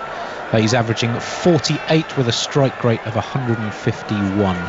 Wow, those are some very, very impressive numbers from Jos Buttler. One of the things that's made him one of the most valuable cricketers in the world. Here's Haris Rauf now into Johnny Bairstow, who mistimes this up in the air. It's going to drop short of deep backward square leg. He was looking for a big pull over mid-wicket, didn't time it, gets himself a single. And score moves to 109 for 2. And I mean, just looking at that shot, Ebbs, I know you were really impressed. It was outrageous. Well, first of all, I like your scoop-de-scoop, but the actual shot was outrageous. I think he second-guessed Rauf, who's been bowling all sorts of change-up, but he thought, look, I'm going to back myself, he's going to go again full. And then second at 90 miles an hour to be able to get into position, not flinch, and hit it for 6. Ridiculous. It's remarkable. Now Haris Rauf just setting himself at the top of his mark. Jos Buttler awaits. Here is Haris. He bowls. Buttler pushes a back of a length delivery out towards deep extra cover for a single. 110 for 2 off 12.5 overs. And yeah, I mean, Jos Buttler, they missed him at the Rajasthan Royals for the playoffs in the IPL. Maybe the difference between them getting through to the final and not, I don't know, I don't want to speculate. But he's playing a great hand here, because even though England have got great gunslingers, they needed somebody to play a knock like this, 50 plus of 30 odd, and just carry the innings deep. It just sets the tone for the rest of the series. Plenty to cheer about for both teams at the moment, as Haris is running in to Johnny Bairstow again. It's a full toss. Haris nearly falls over, and it's followed through as Bairstow mistimes a drive out towards extra cover. There is no run, so 110 for 2 after 13 overs. We're going to have a bit of a change in the commentary box as Ebony Rainford Brent, Rameez Raja take a little break, and Ravi Vapara comes back in alongside me, Andy Zaltzman. Just to put those Buttler stats in context, as an opener in T20, as I mentioned, 50 innings, averaging 48 with a strike rate over 150. 81 players in men's T20 internationals have opened 30 or more times. Buttler is one of only 2 averaging over 40, so he averages 48. Mohammad Rizwan, who we'll see later, averages 56. Butler's strike rate significantly higher than Rizwan, who goes at 131. Butler's strike rate puts him in the top 7 of those 81 players in terms of runs per ball. You combine runs per ball and runs per dismissal. That makes him an extremely elite player. Now then, Shadab Khan bowls a short ball. It's been pulled out towards deep square leg. Is he going to find the gap? Oh, it's a terrific sliding stop. Well, bit of football there. The deep from midfielder. Maybe keeping an eye on the FA Cup final a little bit later on. Should be on. That'll be on 5 Live as well. You can listen to that later on, but don't stay with us for the time being. Mohamed Ahmed there with the fancy footwork in the deep. I was just going to say, Ravi, I don't know if you heard that quote from Mohamed Rizwan. Andy just brought up his average, the highest in international T20s. And Shadab Khan is in once again. Reverse sweep. Oh, that has been smashed. That is a remarkable shot from Jos Buttler.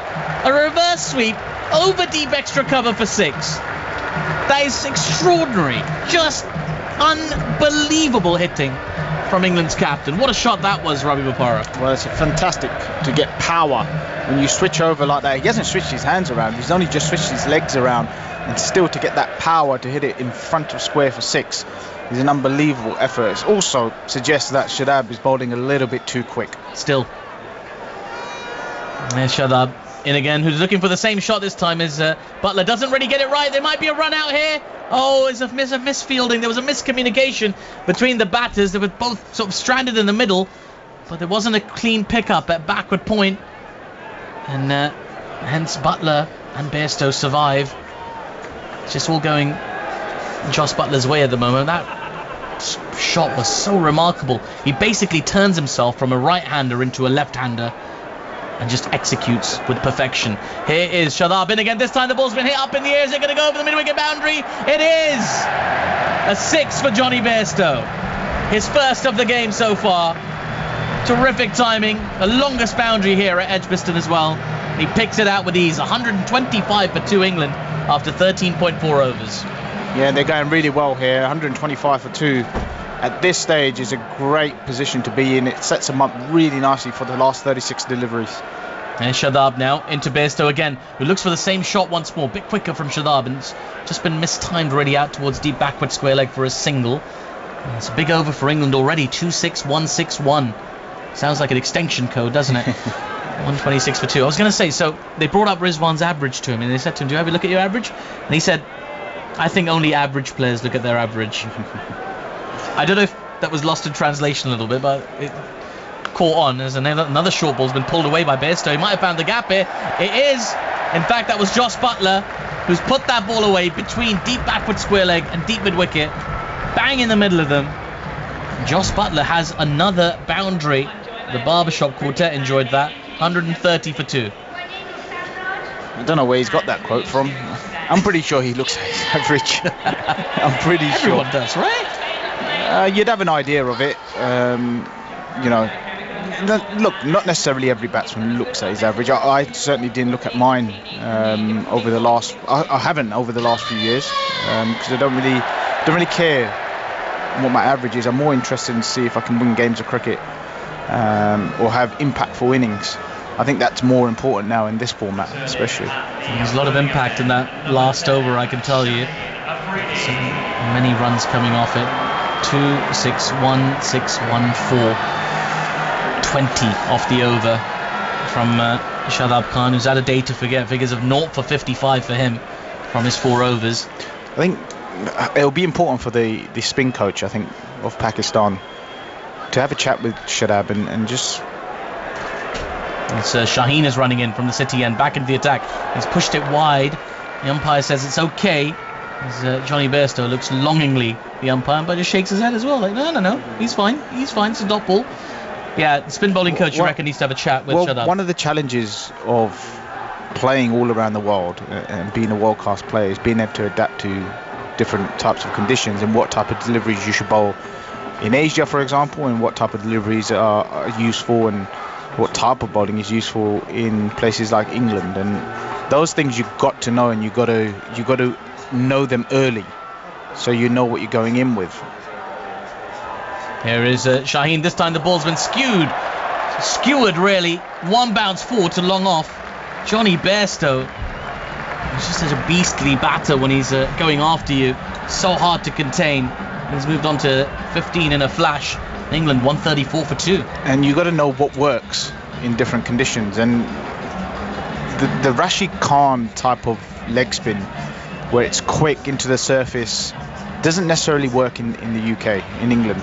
The surfaces are completely different to what you might experience in the UAE or Pakistan or India, and these places where the ball sort of it can keep really low on you in those sort of places. Here's Shaheen in again. This is a full toss. It's been slapped away for 6 behind deep backward square leg. And that was a shot of great authority from Johnny Bairstow. It was a nothing delivery really from Shaheen Afridi, and given the treatment by Johnny, he's on to 21 off 15 deliveries. England flying all over again, 140 for 2. And it's the same for Shaheen Shah again. I mean, using the surface in England is very important as a bowler. You do get help out the surfaces in England. They have a little bit of grip, they have a little bite in them. So you can afford to use the surface, and those bowlers that use the surface a little bit more will be more successful. You'll see the England bowlers, they'll definitely use the surface a lot more than the Pakistani bowlers have. Here's Shaheen to Bairstow. This time he gets a little edge on it. Not a great effort behind the stumps from Azam Khan, and that ball's going to run away to the fine leg boundary for 4. Just got a little tickle on it. Wrong-footed Azam, who was slow to move to it. He's got pad. It's been signalled leg byes by the umpire. Either way, another 4 to England's total. 144 for 2. And it's starting to look ominous for Pakistan. Still 8 wickets in hand for England, and some real big hitters to come. Moeen Ali, Liam Livingstone, Harry Brook. And just going back to Shadab, I think what he needs to do here in England, just slow it down a little bit. Give the ball a little bit more air. Needs to find some confidence. Here's Shaheen again. This is a shorter ball, which Bairstow's tried to cut. Doesn't get anywhere near it. Goes through to the keeper. No run. There's a lot of talk now around T20 cricket that if a spinner flights the ball, he gets hit for 6. Yes, that might be the case when you're in Asia, where the ball hits the middle of your bat more often. Here, you might get a little bit out of the surface, and you can't just slap it everywhere when you're giving it a little bit of air. Do the play in flight. You'll get something out of the surface. Yes, in Asia you want to sort of skid it through so the players can't play across the ball, but here you can play across the ball. Here's Shaheen now into... Oh, that's been smashed and caught! The catch is taken. Deep backward square leg. It's Iftikhar who takes the catch, and it's Johnny Bairstow who's going to have to go. It was short from Shaheen, pulled hard by Johnny Bairstow, but picks out Iftikhar at deep backward square leg. And Pakistan have a much needed wicket. 144 for 3 after 15 overs. Big moment in the game because Johnny Bairstow was looking good. Yeah, much better I think from Shaheen. He's in the last 3 deliveries he's actually used the surface. He's bowled a sort of a back of the hand slow ball short of a length, which was unlucky. Went for 4 off the thigh pad, and then a bouncer outside off stump, and then again another slower ball into the surface, which has picked up the wicket. So those last 3 deliveries is really what you want to be doing as a bowler here in these conditions, and not to get obsessed with bowling full Yorkers as a defensive ball. The best defensive ball I think you can bowl today on this surface and in England in general is try using the surface a little bit more. Yeah, we'll hear a little bit from Andy Zaltzman, and then Henry Moran's going to take up commentary through to the end of the innings. Bairstow finished 21 from 18 balls, just 4 off his first 10. That's his lowest score after 10 balls of a T20 international innings. Shadab Khan's 0 for 55 from 4, the second consecutive game for him in which he's had his most expensive T20 international innings. He conceded 54 against Ireland in his last match. Tough times for the Pakistan leggy.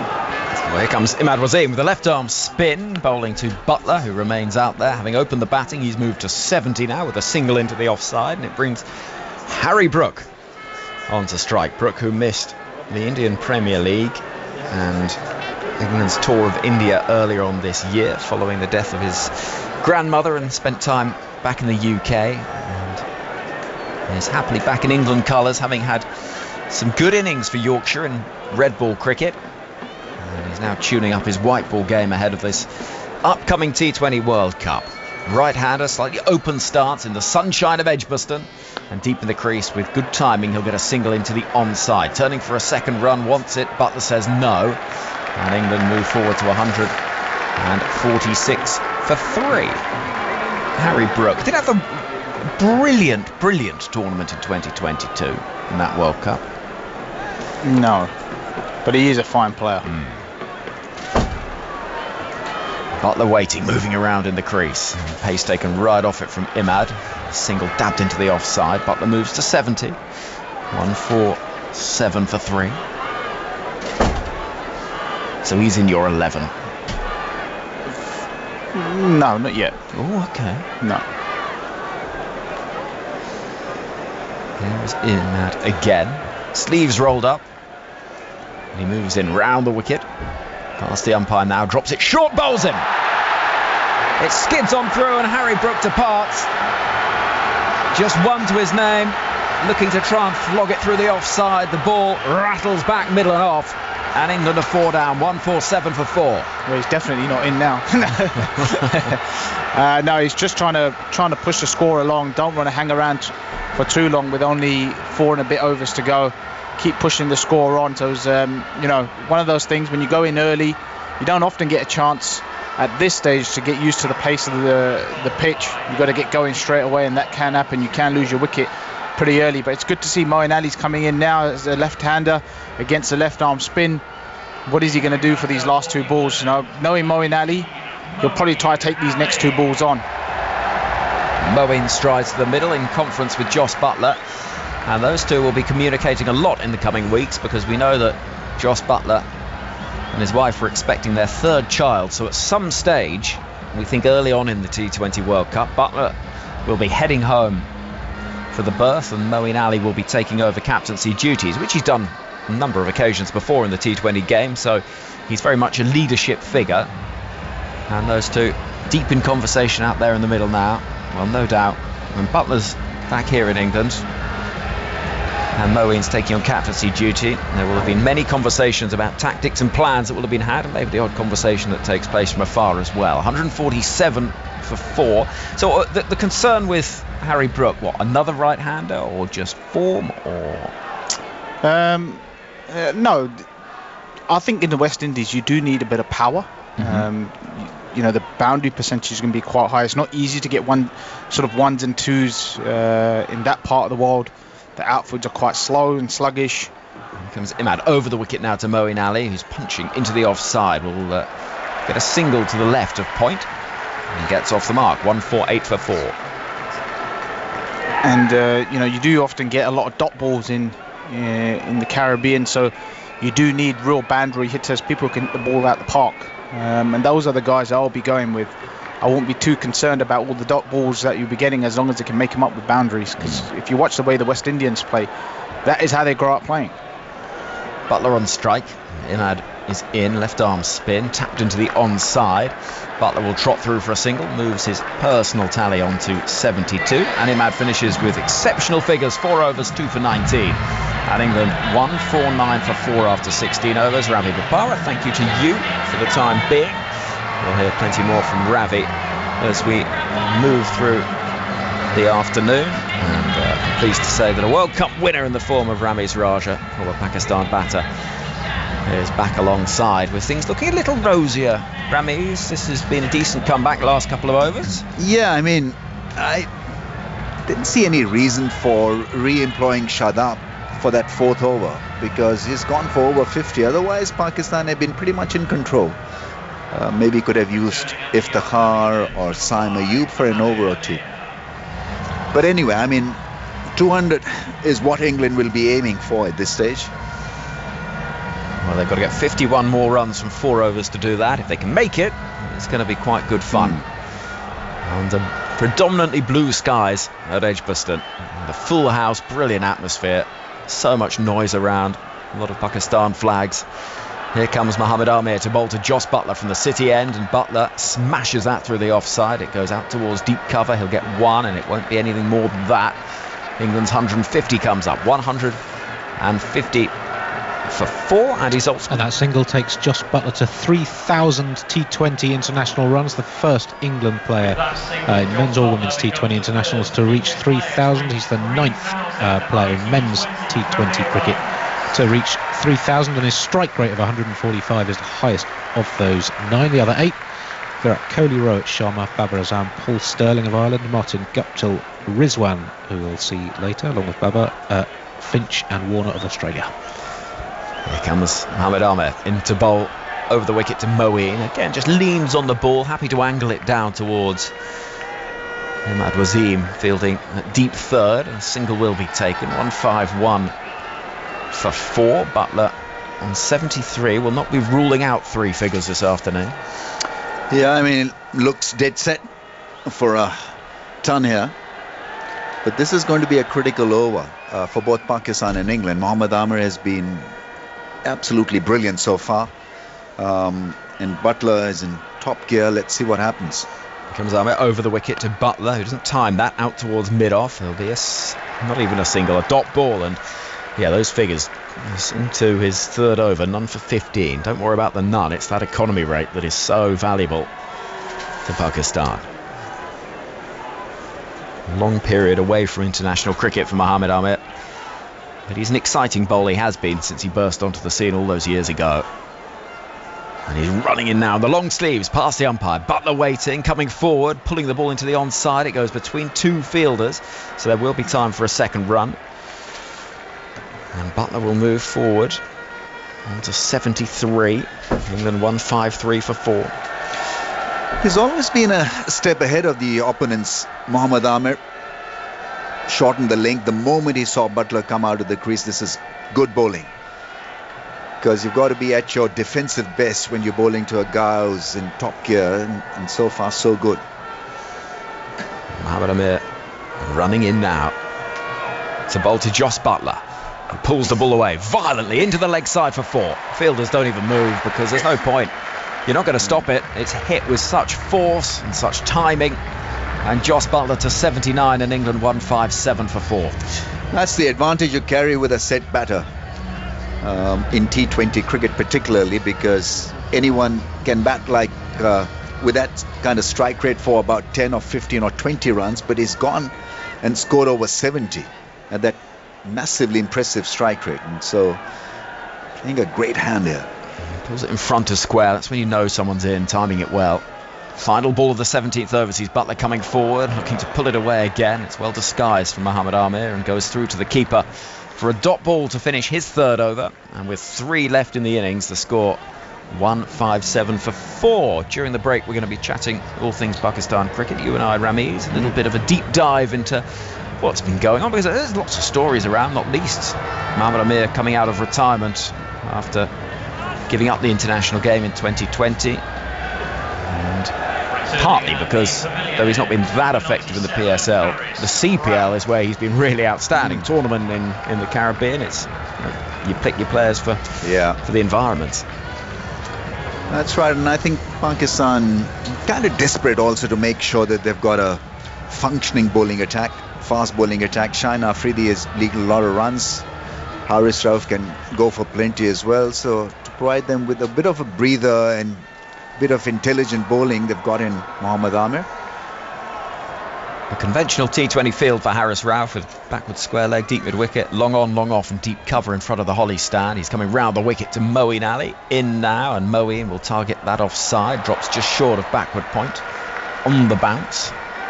And so 157 for 4 it remains. He's got a fire now. He's only faced 3 balls, but in T20 cricket at this stage of the game, even 3 balls for 2 runs can hurt what you have in mind as a target. Moeen knows every corner of this ground.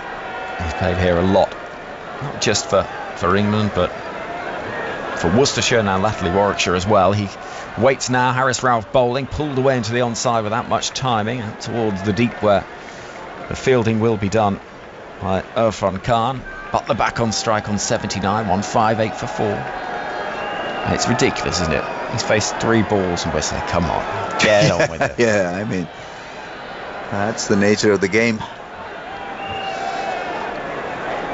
Don't forget this evening, 7:25.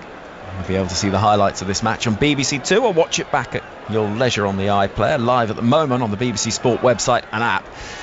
In-play clips and highlights of our live text commentary with Sam Drury. You can join the conversation. Hashtag BBC Cricket. Here comes Haris Rauf over the wicket to Jos Buttler.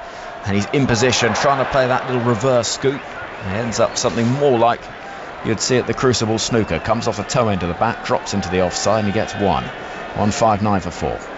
Every single is bringing down the run rate for England. I still feel that there's potential for a double ton here for England. Pakistan, on the other hand, would be looking for variation at this stage. Make sure they have the presence of mind, make sure they're not really hurt by Ali at least. 2.5 overs left in the innings. It's Moeen on strike. Round the wicket comes Haris Rauf. Full ball, which is driven out to deep cover with good timing, but straight to that fielder. Solitary on the boundary in front of a holly stand with all of the noise and the colour and fancy dress that you would expect. Have you ever been out there in the holly stand? I don't think so, no, not really. I reckon it... Yeah. It's recommended. It's an experience. Sure. But if the reaction for you walking in the ground is anything to go by, Ramiz, I'm not sure we'd ever see you again. Here comes Haris Rauf. Dissolve. Into bowl to Jos Buttler, who gets the ball over the infield. He's going to get 4. 1 bounce, 2 bounces over the ropes. Just chipping it. Little pitching wedge over the fielder up inside the circle at mid-off. He moves into... It's not quite range of 100, certainly it's hoving into view. He's on to 84, 164 for 4. Yeah, just a little bit more flight, in fact, from Haris Rauf. I mean, it was the off-cutter. He bowls it extremely well, but allowed Buttler that extra bit of sight. And he stood very still in the crease and just worked it away with strong hands. Mid-off remains up inside the circle. Buttler moving around in the crease. Instead, targets down the ground. Could be a chance of a catch. Fielder comes in and takes it. And Buttler, having lost his bat, which lies forlornly by the stumps, has to turn around and collect it from teammate Moeen and head on his way for 84. He just didn't time it. It sailed away into the hands of Shadab Khan. Few steps in from that long on boundary, and it's the Pakistan flags that fly. England's innings slightly stalling, 164 for 5. Yeah, another off-cutter. Lovely delivery this time, hitting the length. And good catch from Shadab. He's an excellent outfielder. And Haris Rauf once again proving a point. He's a very fine operator, picks up wickets. He goes for a few runs, but this is a massive blow because Buttler was aiming for 100. High quality innings nevertheless. Played some scintillating shots, especially that scoop of a Yorker at 90 miles an hour from Haris Rauf over keeper's head for 6 will stand out in this game. Butler's final figures: 84 from 51 balls, 3 sixes and 8 fours. Haris Rauf has finished with 2 for 34, 17 of those runs from his first over, so 2 for 17 from his last 3. So England's middle order power continues with Liam Livingstone. It'll be Moeen on strike though, with Shaheen Shah Afridi with 1 over to bowl. England 2 left in their innings to try and get towards 200. Moeen digs out a really well bowled Yorker, and Shaheen Shah Afridi tumbles to his right to stop it. This has been a really excellent recovery from Pakistan, because England did look set for 200. Now still 36 runs away. Feels that they're going to drop short of that. Yeah, I mean, that's the beauty of T20 cricket. You can make a comeback anytime during the course of 20 overs. So if you're pulverized, punished in the first 6 or 7, you can come back in the last part, and Pakistan have made a grand entry in the last part of the innings. In comes Shaheen Shah Afridi down the leg side, and a good tumbling save from the wicketkeeper to his right. And Azam Khan does well to stop it. 1 more onto the total, 165 for 5. That was the first wide of the innings. Yeah, it's been below par. Shaheen Afridi is a much better bowler than that. It's just that he's just absolutely dead set on bowling the ball up to the batsman, up to the stumps. Here comes Shaheen Shah Afridi. Moeen moving around in the crease, gets a full toss. It's been whipped towards the deep and caught. Moeen goes after an ineffectual 4 from 7, and another wicket falls. Pakistan on top as we head towards the back end of this innings. The catch taken at long on, and Moeen goes with England just stuttering a little bit here, and this much talked about middle order, well, today has not fired. Yeah, I mean, a rusty looking Moeen Ali. His innings comes to an end. Never got going, never took off, and a very good catch by Rizwan this time at long on. Pakistan's catching generally has been very good. They've been tidy in the field, and once again Pakistan through their paces impacting this game in the last part of the 20 over deal. And so England see Chris Jordan coming in at 8, a very capable hitter, but given the position that they were in, they would have expected to see one of the set players, and certainly another of that middle order out there to try and propel them towards a big total at this stage. Maybe looking at 180. Yeah, Pakistan would feel that they're in this game chasing 180 because all it requires is a couple of good partnerships. And if Saim Ayub and Babar Azam get cracking at the top, there's hardly been any sideways movement. It's a slow pitch, and Pakistan generally bat well on a surface like this. So round the wicket comes Shaheen Shah Afridi to the right-handed Chris Jordan. He gets a full ball tapped into the onside. Pushing hard for that first run is Liam Livingstone. It will just be a single as the ball is slung in from the deep by Irfan Khan. And then to 166 for 6. And knowing that full toss as we see the replay, his eyes lit up. But he just didn't get hold of it.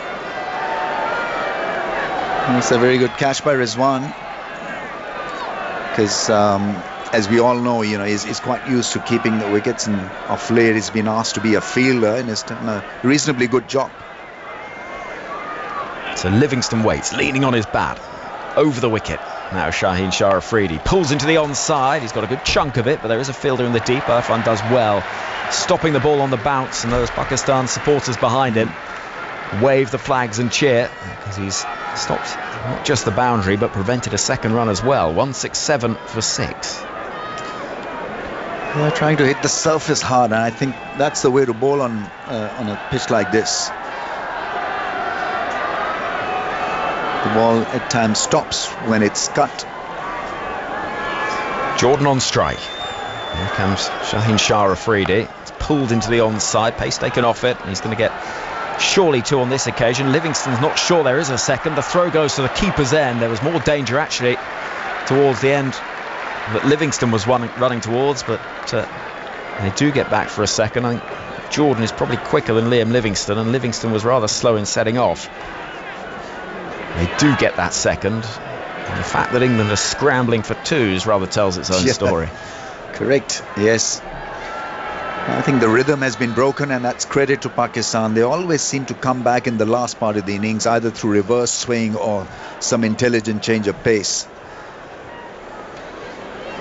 Shaheen Shah Afridi to finish his spell. 2 for 36 so far. Jordan, top edge, in the air, fielder at short third, should take the catch and does. Easy for Haris Rauf, he called it. Gets the high five from the keeper, and England are 7 down. 1 over left, 169 for 7. And it's Pakistan who celebrate. Yeah, I mean, you can make out in the background the sound of Pakistani fans. They're making a lot of noise because they're definitely back in this big time. At one stage staring a score of over 200, and the run rate has shrunk to 8.89 courtesy follow wickets and good bowling, good fielding from Pakistan. Chris Jordan goes after scoring 3. So England fall from 144 for 2 at the end of the 15th over to 169 for 7. Harry Brook making 1, Moeen 4, Chris Jordan 3. And here to the middle. It's not his bowling that his first duty will be. It is batting, and he can bat. Jofra Archer, he heads to the middle, returning to play in front of a crowd in England for the first time in 5 years. Is it 5 years? Yeah, 2020 was his last home game, but that was the bubble of the COVID summer, so it is that Ashes summer of 2019 the last time that he played in front of a crowd in England. International cricket needs Jofra Archer. Such a great watch. Comes in at 9 for England with Mohammad Amir to start the final over. What can Liam Livingstone do? He waits on strike and smacks the ball down the ground for a single. There's energy in the field as Babar Azam runs in from wide long off to pick up and throw. It'll bring Jofra Archer onto strike with England at 170 for 7. I think it probably will keep it away from the stumps. Mohammad Amir either experiment with the cutters or a bouncer if somebody is advancing down the pitch, because he's got his bowling map out, and he has done superbly. None for 22 in 3.1. on a batting surface is tremendous. Can he close out his spell and in doing so really restrict England's total? 5 balls left of the innings. In comes Moeen Ali to bowl to Jofra Archer, who plays a glorious uppercut that clears the infield and will go away for 4. One bounce towards deep backward point. Now that's an expansive shot to welcome yourself back into international cricket in this country. 174 for 7. Yeah, I had to wait for 5 years to play that uppercut. Yeah, I just went hard and kept it away from advancing Shaheen Shah Afridi. Went deep in the crease as well as we watched the replay. Will he go short again? Yeah, the field is being adjusted. Third man now almost at deep point. And here comes Ali into bowl to Archer. It's a Yorker which is dug out into the onside. It goes. They'll hurtle through for 1. They'll turn for a second and they'll get that second quite comfortably as well. Good running. Archer moves to 6 from 2 balls, and England greedy for every run they can get are 176 for 7 with 3 balls left of this innings. As you say, Ramiz, just having Jofra Archer, it just brings energy, doesn't it? 100%, yes. What a great athlete he is. Waits now, bat raised, and will pull 6. The ball down the ground. As he got 6, fielder just watches it sail over his head. Jofra Archer with 6 runs over long on. Cross-batted heave that delights the Edgbaston crowd, or certainly a large portion of it. And he's providing valuable runs, 182 for 7. Yeah, what a good shot. The balance was great. And powerfully hit over long on. It had to be a 6. Otherwise, the wicket would have gone down. Nicely struck. 2 balls left of the innings. Archer, all the focus on his bowling, but it's his batting that's proving very useful. From the 3 balls he's faced, 2 boundaries. Deep point comes up inside the circle. Here comes Moeen Ali to bowl to Archer, who tries a little ramp. Struck on the pad, a big appeal for LBW, and they'll scramble through for what I think is a leg bye. And it is signalled as such by Martin Saggers. 183 for 7 with a ball left of the innings. Well, it's a good thinking at least, because third man was up in the circle. There's no deep point as well, so he's looking for something fancy. Read the field, tried his hand at it. So Moeen Ali again to finish the innings with Livingston on strike. Waiting deep in the crease. What a ball that is. Yeah. A Yorker he can do nothing with. Back to the bowler. Oh yeah, he was victim of a couple of boundaries in his final over. But Moeen Ali, like Jofra Archer, he's a cricketer that you just want to watch. He finishes 4 overs, none for 34. And England finish on 183 for 7. And so Pakistan's target will be 184. Yeah, I mean, clearly a few runs short. The way they were batting, the first part belonged to England, the second part belonging to Pakistan. And it's a very good comeback, something that they can take forward into the dugout and talk about the possibility of a win. Because anything under 200 in any conditions, any surface is chaseable. Well, some high fives going on from the Pakistan fielders, and as they head off, well, no, it's a job pretty well done actually, given where England were. As players head off, we've got about 13 minutes until play resumes. It gives us a bit of an opportunity, Ramiz, once I've gone through the scorecard, to go through a few thoughts on Pakistan and where they are, but let's have a look at how we've seen this game go. They won the toss, did Pakistan, elected to have a bowl first. England had a reasonable start before Phil Salt was caught by Shaheen Shah Afridi off the bowling of Imad Wasim for 13. And then good partnership between Will Jacks and Jos Buttler, worth 71 runs. Jacks eventually out for 37 off 23, caught by Shadab Khan off the bowling of Harris Ralph. England then continued the assault. Johnny Bairstow, 25 off 18. He was caught by Iftikhar in the deep off the bowling of Shaheen Shah Afridi. Harry Brook didn't last long. He was bowled second ball for 1. And that preceded a little bit of a collapse for England. Buttler played brilliantly out for 84 from 51. Moeen Ali It's caught by Rizwan in the deep off a full toss for 4 from 7 balls, and then Chris Jordan, the final wicket, to fall 3 from 3. At the end, Liam Livingstone unbeaten on 2 from 3 balls, and Jofra Archer back in England colours, 12 from 4, including 1 4, 1 6. 3 wickets for Shaheen Shah Afridi, 3 for 40 for him, none for 34 for Mohammad Amir. Imad Wazin, 2 for 19, who was outstanding. Haris Rauf, 2 for 34. And Shadab Khan had a rather expensive day. 4 overs, none for 55. So that is the tail of the tape. 184 will be the target for Pakistan. Yeah, look, first of all, I think everyone is excited about the comeback of Jofra Archer. If you follow social media, it's all anyone is talking about ahead of the T20 World Cup.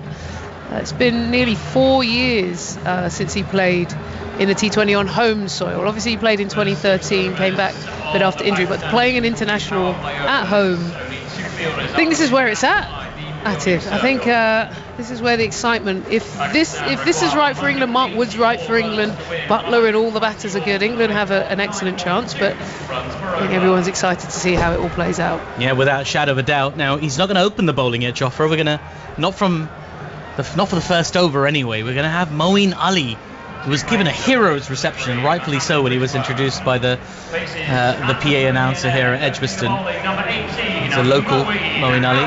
There you go.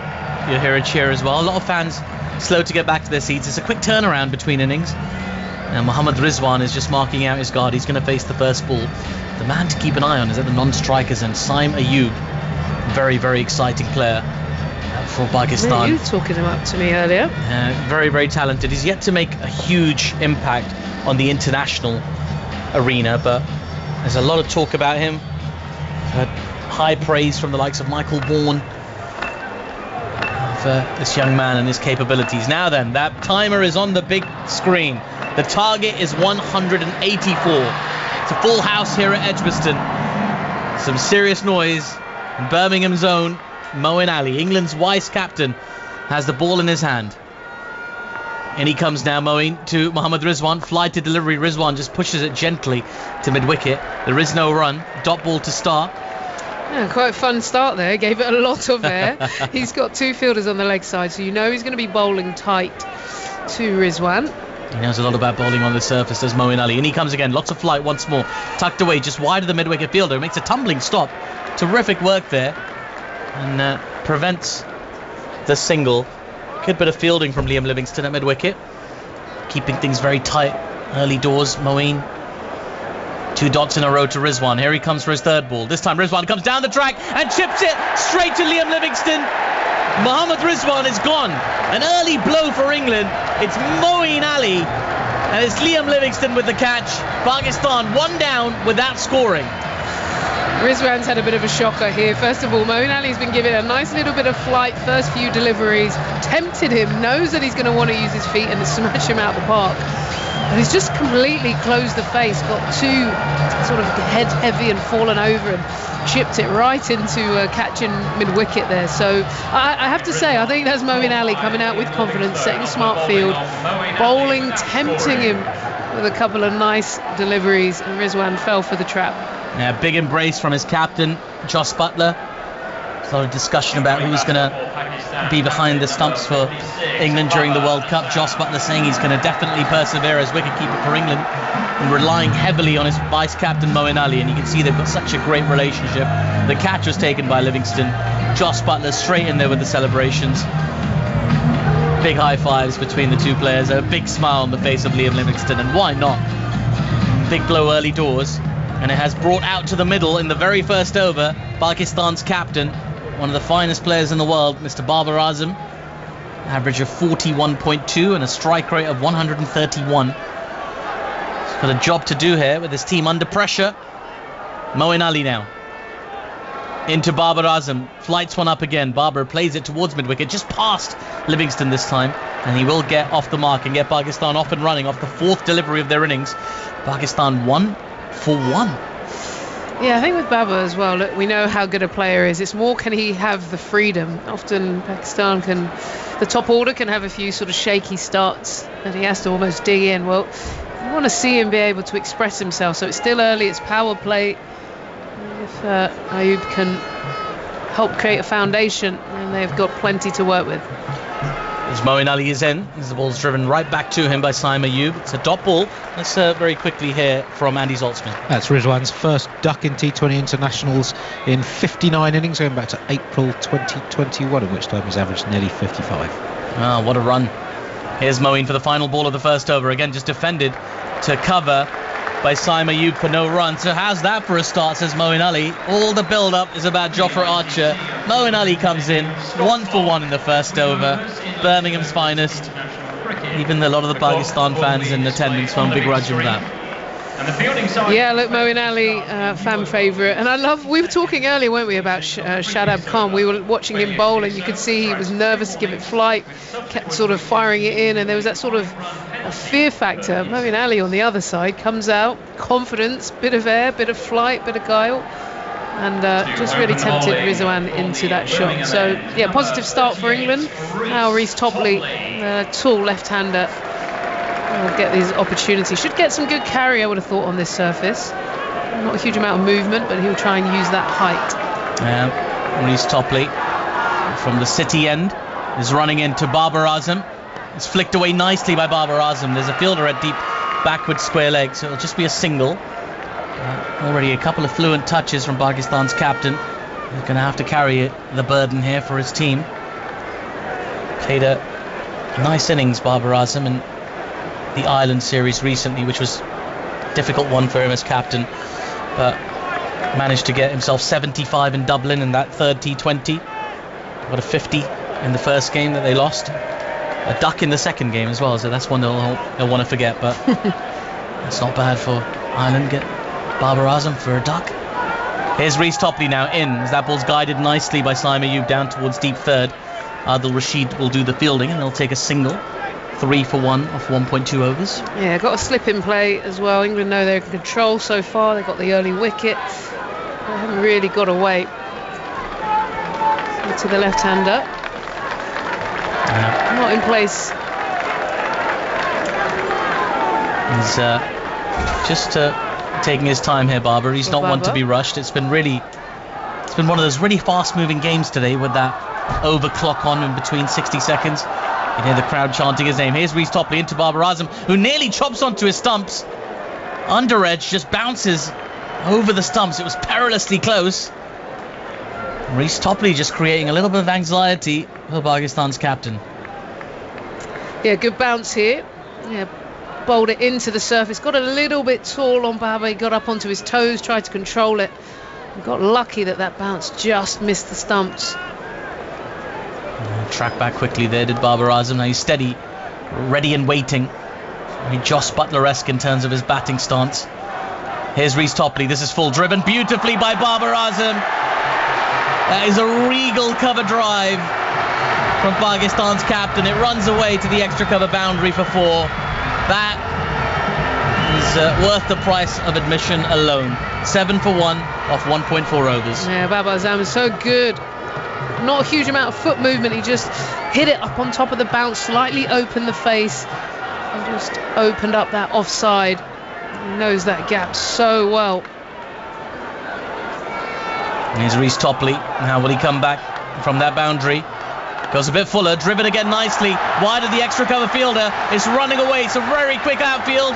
Fielder in pursuit. Will he get there? Good work. Jofra Archer had a long chase there.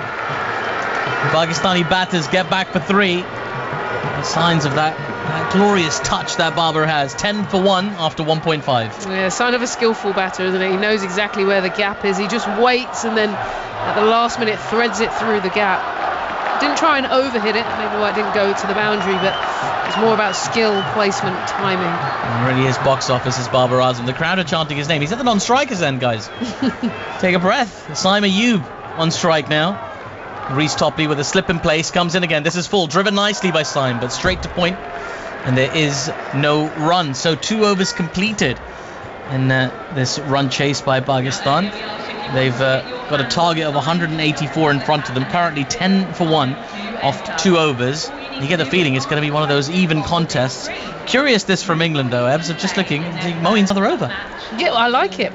He came in, he held control. It's almost if you can slip a quick over in, it goes well, you get the wicket. Why not try and sneak one more through? No, let's hear from Andy Zaltzman. But see, the first time Moeen's bowled the first over in a home T20 international, it's his 26th game in England. He's done so 15 times overseas, but never previously at home.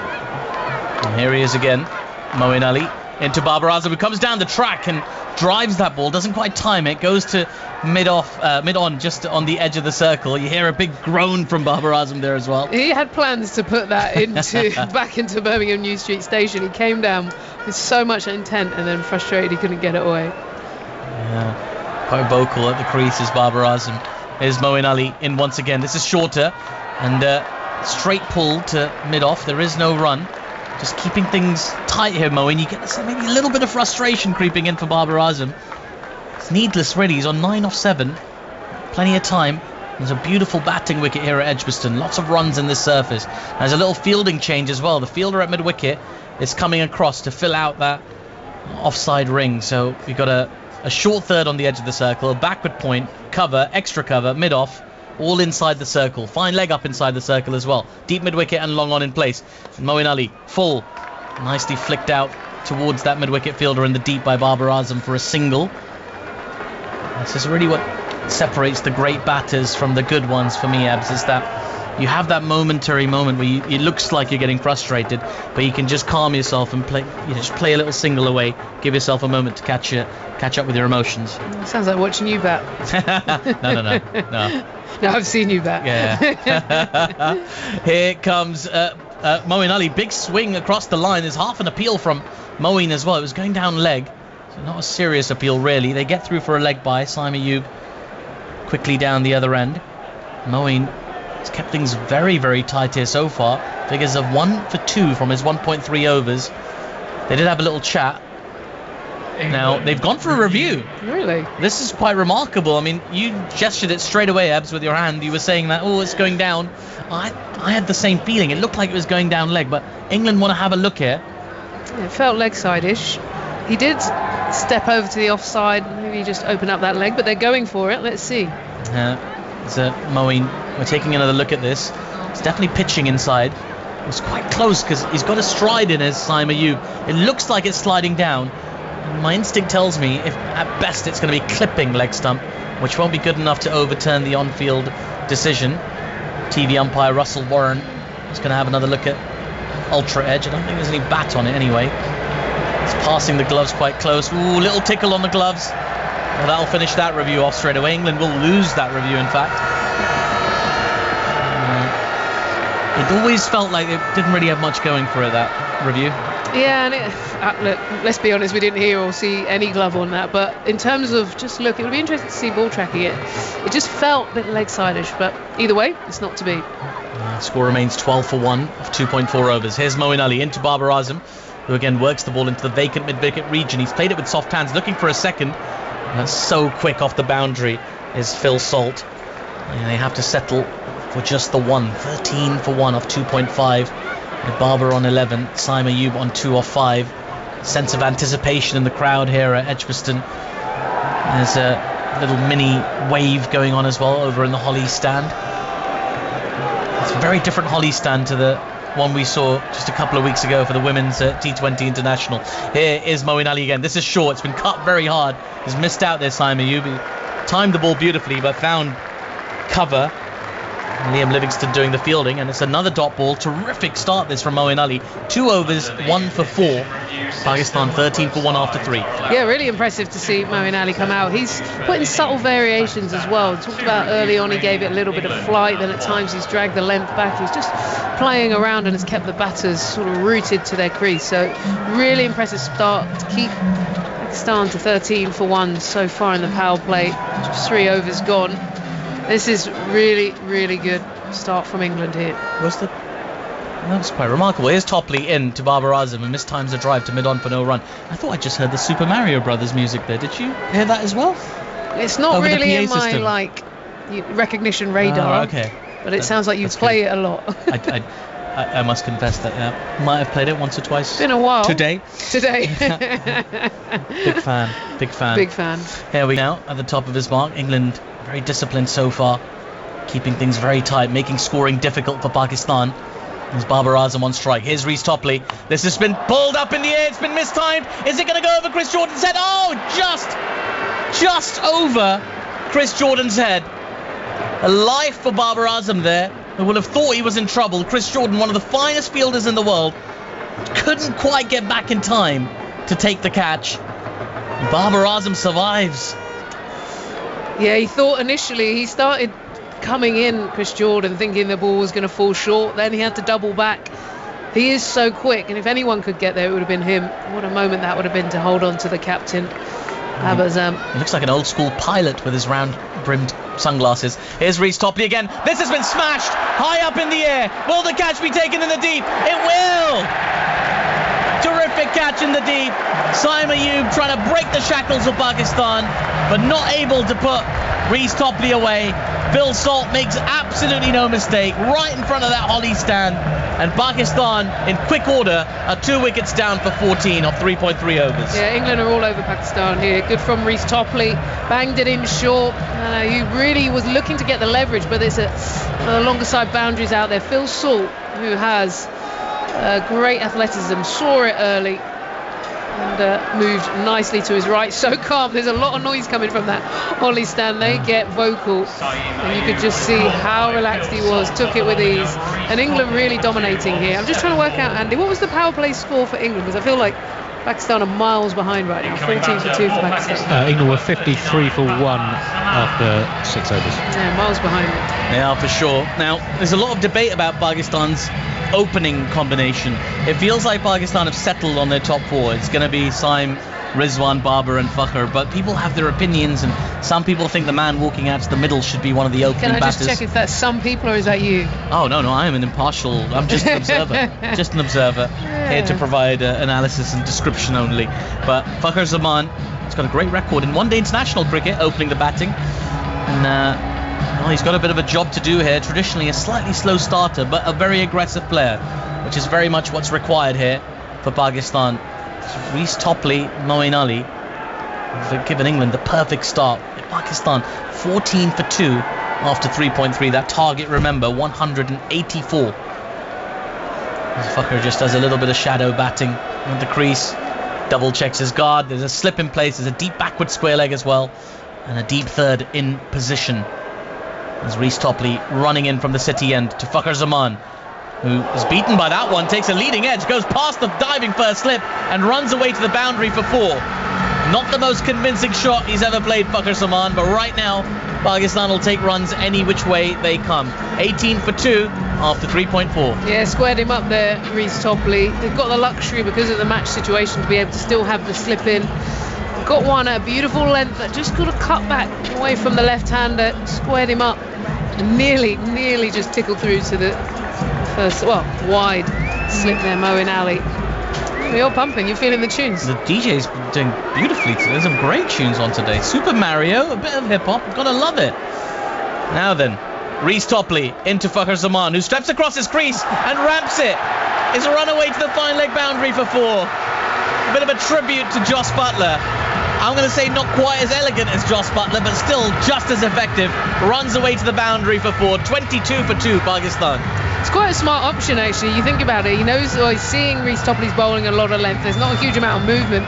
So all he's done is casually stepped into line and then almost shoveled it over the shoulder.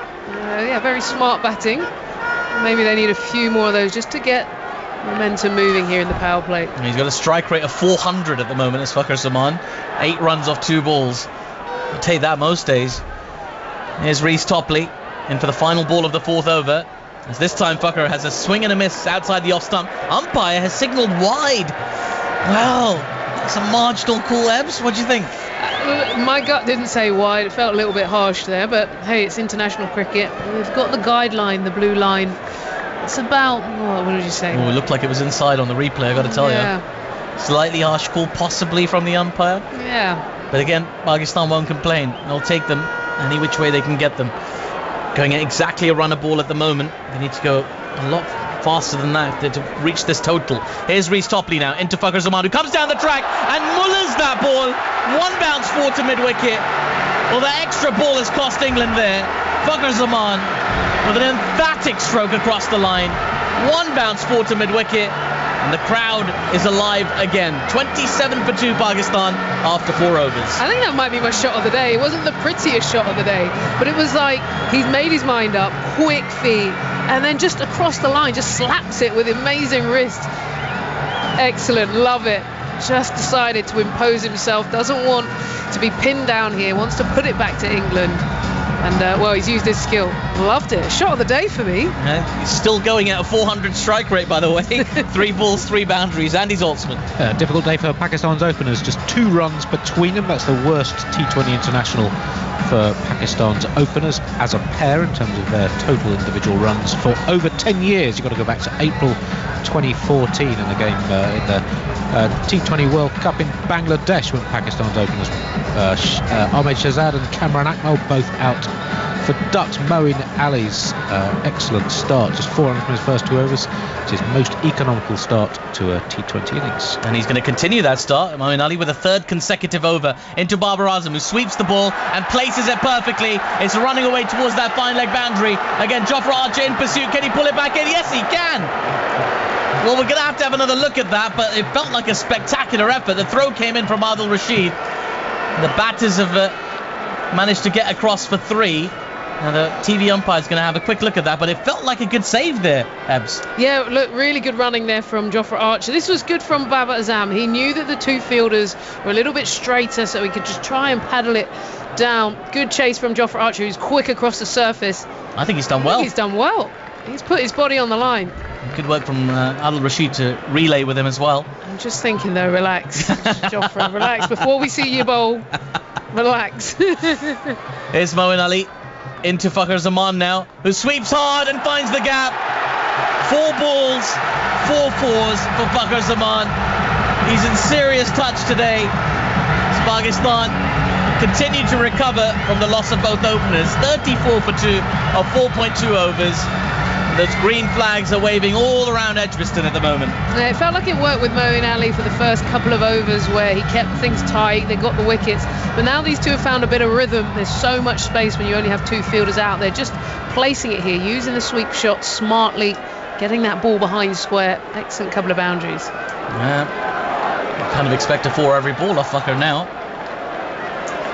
16 off 4 for him. Pakistan 34 for 2. Here is Moeen Ali in again to Fakhar Zaman, who just pushes that ball gently to extra cover. This is going to be a little bit tight with a good throw. Not the best throw in the world, but a good bit of running between the wickets from Fakhar and Babar. Fakhar's strike rate takes a bit of a hit, but that's all right. 17 off 5, 35 for 2. Pakistan continuing the recovery. Just putting the England fielders under a bit of pressure as well. It's what you want to see from Pakistan. There's a lot of support for this team here today. They want to see a good contest between these 2 sides. Here's Moeen Ali. This is short, cut really hard through the covers. That is glorious from Babar Azam. It was short and it was punished. 4 runs all the way across the surface, and listen to that crowd. 39 for 2 of 4.4 overs. Yeah, Moeen Ali got that wrong there. He was tinkering with his fielder on the leg side, moved Jofra Archer back and then bowled it wide and outside the off stump. Got punished. Here's Moeen Ali in once again. Babar comes down the track, checks his shot, plays with soft hands to backward point. They get through for a single. So let's just take a breath, everybody.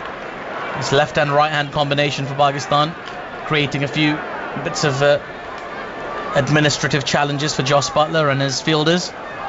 Long off going back.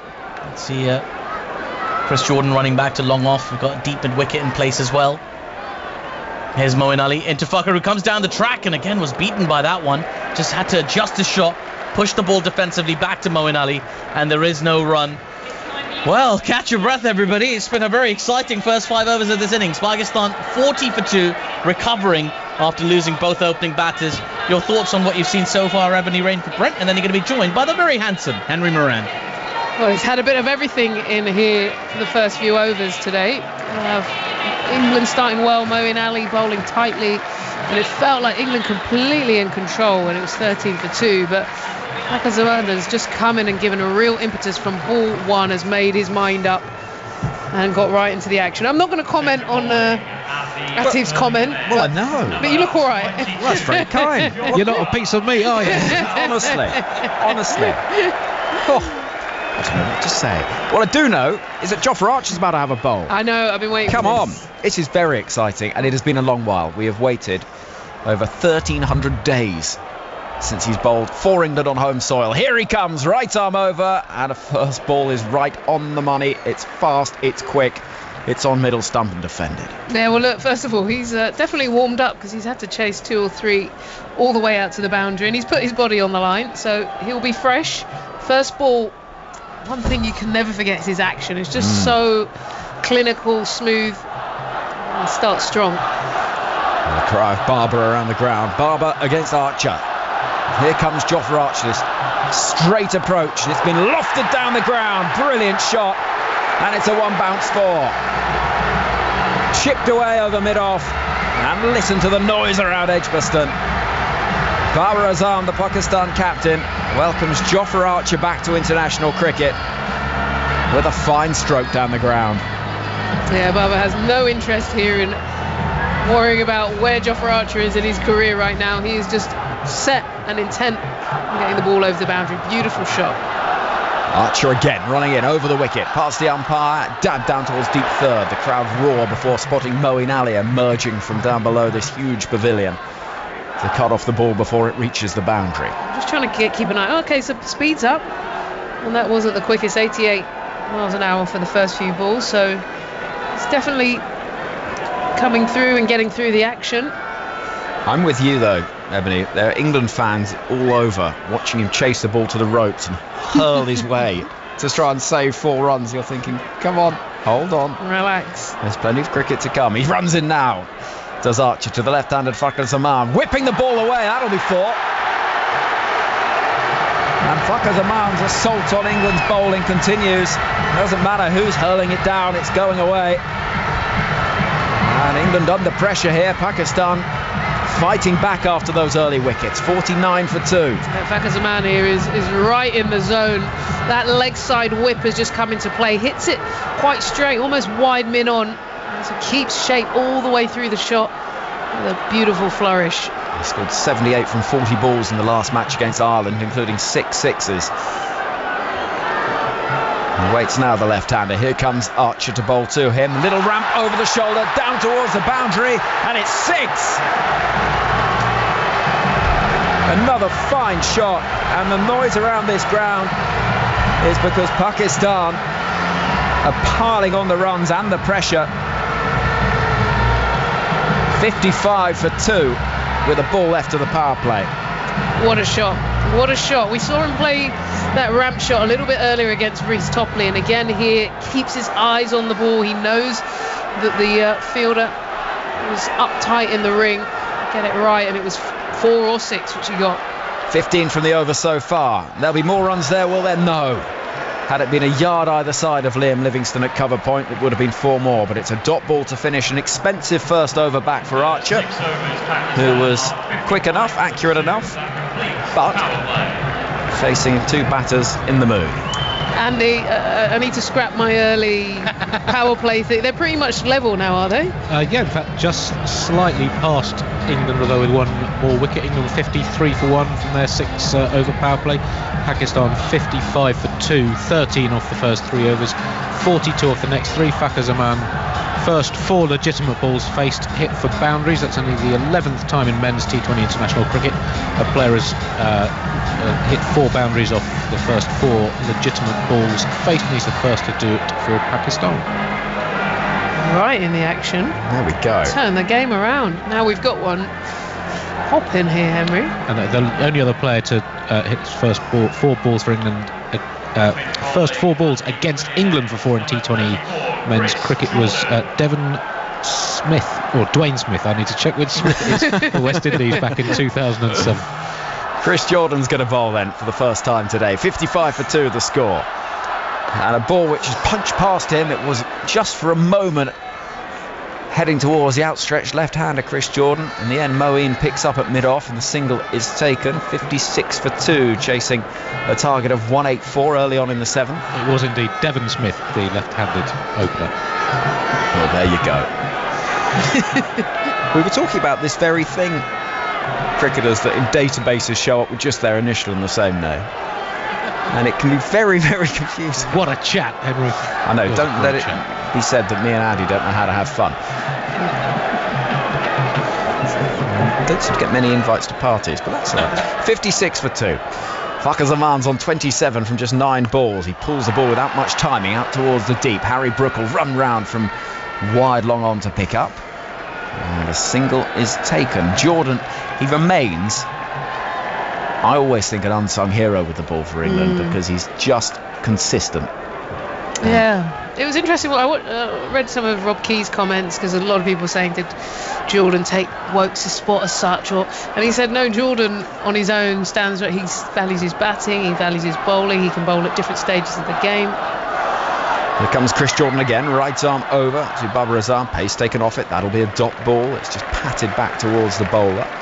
And of course, he knows Barbados. He knows where much of this tournament, including the final, is going to be played. Yeah, he's got so many skills, isn't it? Fielding, outstanding. Pace, can bowl at various stages of the game, come back at the death, and then offers you a lot with the bat. So, good goal option, and it'll be important to impress early because there's going to be a lot of competition for places. Mark Woods to come back. Real healthy bowling lineup now with Jofra as well. Here comes Jordan, down the leg side it goes, that'll be wide. I had a chat with Chris Jordan earlier this week and got talking about what he likes to cook, and he said there's nothing that he prefers to cook than flying fish, blackened with lime and salt. That's what he likes to make. He's got those skills going, has he? Apparently so. It was interesting. Normally when you chat, particularly interview time, there's a degree of which is sort of focused on the interview, get it done, go through the questions, whatever else. Here comes Chris Jordan again, right arm over, full delivery is hit back towards the bowler who, over the inside of his heel, takes the heat off it, and it drops towards Harry Brook at mid-on for a single. 59 for 2. But he sort of got a glazed look in his eye. He was there behind the barbecue, he was there cooking away, and he just seemed to lose himself for a moment. And I thought, there's a man that knows how to cook. He knows how to cook. Often athletes, I don't really put them in, they usually just go for very simple stuff, like keep it clean, chicken breast and veg. But yeah, it's good to see there's a bit of cooking skill coming in. Here comes Chris Jordan. Bowls a full delivery, pace taken off it, and it's dug out by Fakhar Zaman. You know a batter's in good nick when he waits for it for that slower ball and then times it beautifully out towards the boundary. 60 for 2 with a ball left of the over. So what did you then add and say you cook, and what skills do you bring? Well, did you have that? I didn't feel like I could really contribute at that point. I didn't know. Yeah, chip in, that's normally my offering. One of those back. It did make me laugh though. I spoke to Amy Jones as well, the England wicket keeper. So yeah, it was one of those days where you're trying to find out bits behind the scenes about players, and she gave me one of my favourite answers of the day, I have to say. Here comes Chris Jordan over the wicket, and pace taken off it, edge down past Josh Buttler for 4. Babar Azam flashing at it and gets 4 runs down towards the deep third boundary to finish the 7th over with the score now 64 for 2. What she said to me was, I'll make a good chili con carne. And so I said, okay, talk me through it. She said, well, I get that powder that says chili con carne. No, Amy, that is not cutting it. That is not cutting it. Right, Ebony, thank you very much indeed. Ebony Rain from Brent, part of our team today. Also on BBC Two this evening, 7:25, hosting our highlights of this match, where you'll be able to see that boundary we just saw. Amongst everything else, Ravi Bopara is back with us once again. What have you made of this? This is bubbling up nicely. Yeah, I think Pakistan have managed to wrestle their way back into this game, mainly thanks to Fakhar Zaman, the way he's come in and put some impetus into the innings. So they needed something like that. They couldn't afford to just keep knocking Moeen Ali around and let him get away with it. It was a really, really important stage of the game when Fakhar Zaman came in, and they couldn't have asked more of him. Well, Adil Rashid's going to come into the attack with his leg spin from the city end in the sunshine to bowl to Fakhar Zaman, who taps into the onside. Adil Rashid chases to pick up, and there will be 1 run added. 65 for 2. So just the 1 over for Jofra Archer, 15 from it. What did you make of that over? I don't think it was a bad over from him. His lines were pretty good. He was sort of over the stumps. There were some really good shots played. With Babar Azam stepping away and hitting him over mid-off. Obviously the length was wrong there, and then the shot from Fakhar Zaman where he got inside the ball and lifted it over short fine for 6. Not a lot you can do about that, but he looked all right. I thought he was not bad. Well, it's almost as if when a player's out of a side, their reputation is so enhanced, particularly when it's someone as good as that, and particularly when it's been as long as that.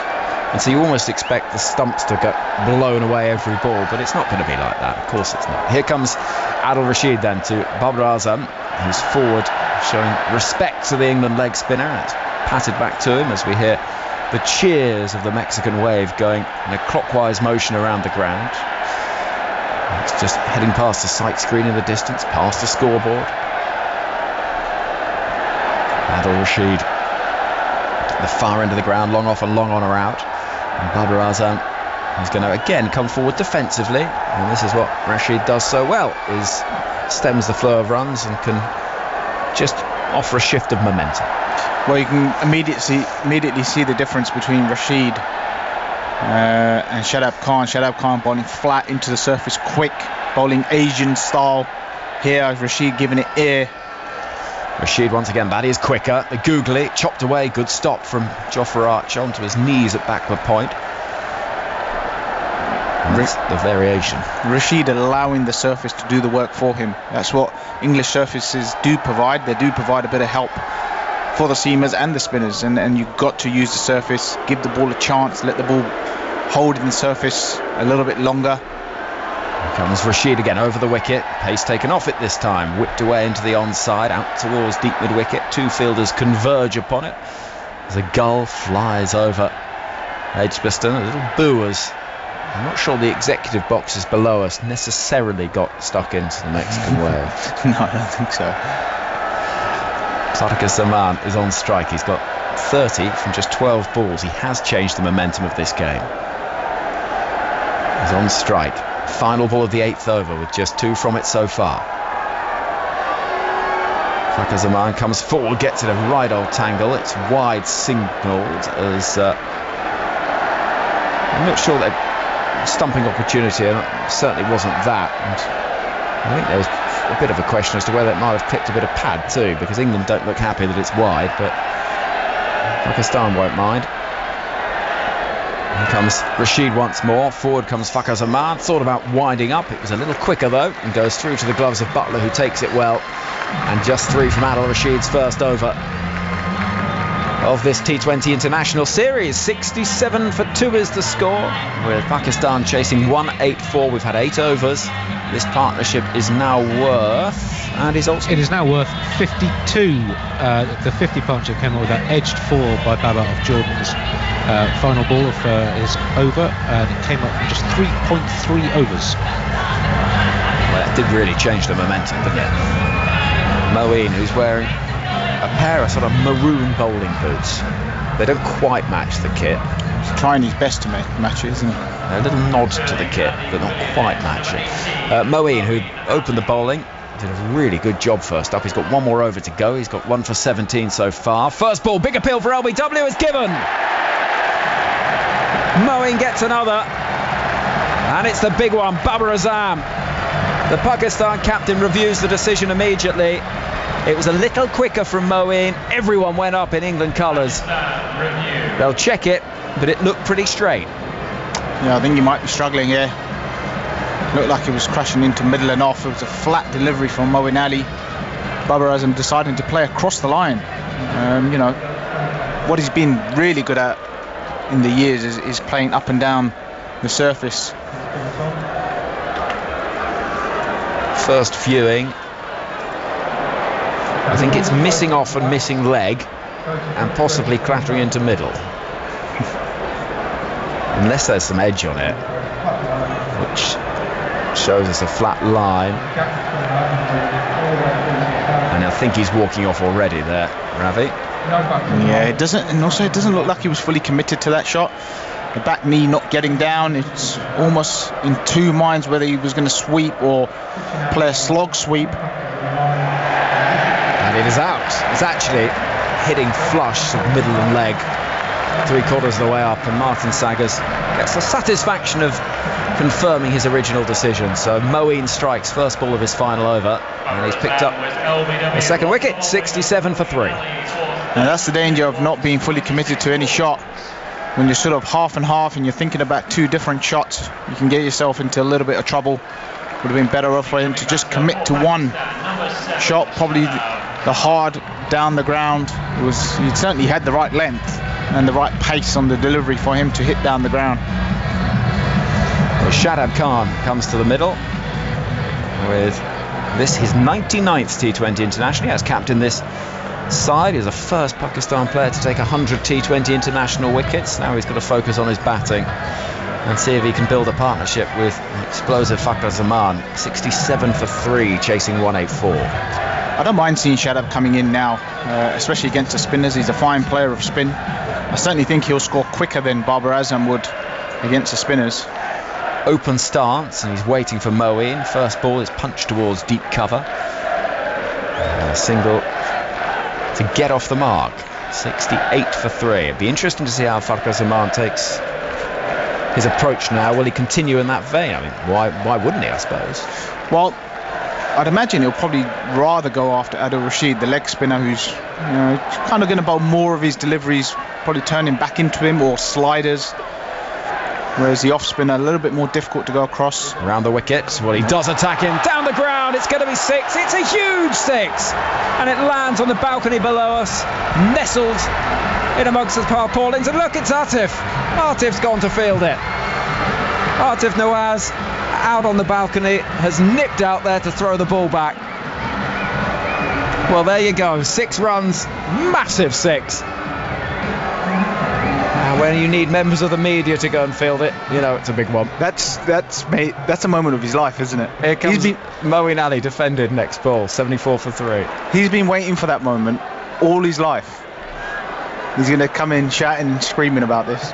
Well, he is, and he's now standing there out on the balcony, mimicking that he should have caught it. In comes Moeen round the wicket, slashed towards backward point. Jofra Archer tumbles and will pick up and stop the boundary. 75 for 3. 1 ball left to the 9th over. Well, Fakhar Zaman's just keeping him in the game there, isn't he? He just seems to have a counter punch every time.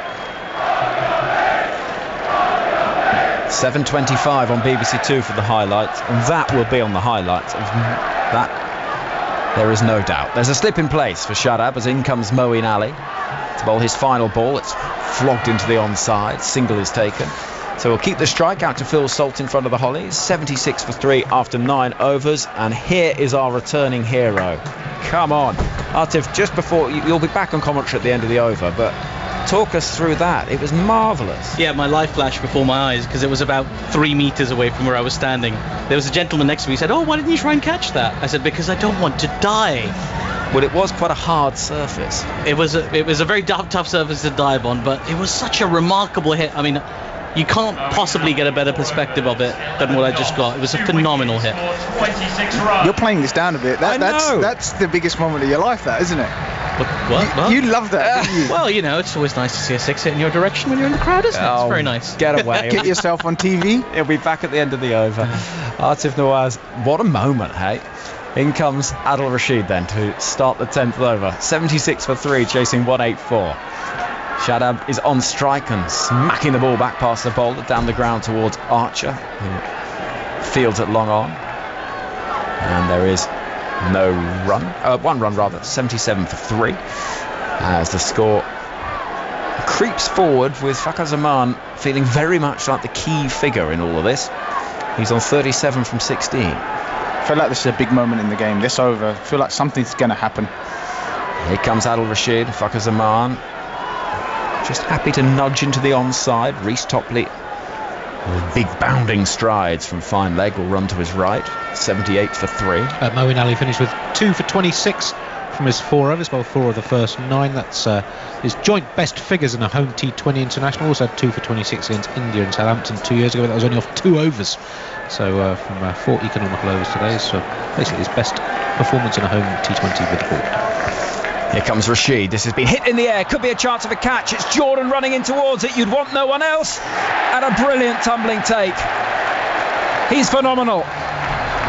What a fielder. What a catch. Diving to his right, running in from long on. And Shadab goes for 3 to offer Adil Rashid the wicket that sees Pakistan to 78 for 4. Good bowling from Rashid, giving it plenty of air. Like we talked about, letting the surface do the work for him. It doesn't quite come onto the bat. It doesn't skid on like we saw earlier with Shadab Khan, who was just skidding it on. Rashid giving it a little bit of air, trying to turn the ball, and he gets a little bit of hold in the surface and catching the bottom of the bat. Good catch from Chris Jordan. It wasn't an extremely difficult catch for him, but running in, always head bobbling, can be difficult, but you would say one of the simpler catches. Well, he makes them look it, doesn't he? He's just so good in that position. And here comes the distinctive figure of Azam Khan as drinks are taken midway through this 10th over. The game in an interesting position. Fakhar Zaman is to be dismissed. That will very much see things swinging towards England, but at the moment he's still there on 38 from 17 and the score 78 for 4 midway through the 10th. Ravi Bapari. Well, Azam Khan to come in next as well, and he's a very, very dangerous player. Scores really quickly, ability to hit the ball out the park. One of the very few, I think, Pakistan players who can really fetch the bowling. So it'll be interesting to see the way he starts his innings, because they can't afford to just knock it around. They've got to sort of go at 10 and over minimum. So it'll be interesting to see what sort of start he's going to do. Is he going to play himself in, give himself sort of 5-10 balls, or is he just going to go in this over? I'd assume we'd like to see the rest of this over out. I mean, with Rashid being the threat, leg spin mystery, and then come after the bowling from this end. Well, Azam Khan joins Fakhar Zaman. Azam, 25 years old, the son of Moeen Khan, who's a very famous Pakistan cricket name. There have been some concerns around fitness. He's out there in the middle. He kept wicket earlier on today. And he's a dynamic player, someone in the middle order that they'll look to try and move the score along. And when he hits it, it tends to stay hit. The sky above us, mainly blue, a few grey clouds just scudding from right to left. Crowd have been noisy all day. It's just felt like such an occasion, this match. And bilateral series, any game that sees England against Pakistan, particularly at Edgbaston, which always has such brilliant crowds, there's a special atmosphere, but it feels on the cusp of a major tournament that these matches do have a little bit more significance. There's just that feeling that every delivery has something to be played for. Absolutely, and it doesn't matter what series you're playing. You want to win a series. Every series win counts and contributes. So Azam Khan on strike. Quite an open stance, right-hander. There's a slip in place. Here comes Adil Rashid. Oh, it's a good piece of bowling, and many in the crowd think he's bowled, but it's just Buttler whipping the bails off. I'm not sure that back foot left the ground, but umpire Sagar's standing. Point will signal to go upstairs, so we'll have a little look at it.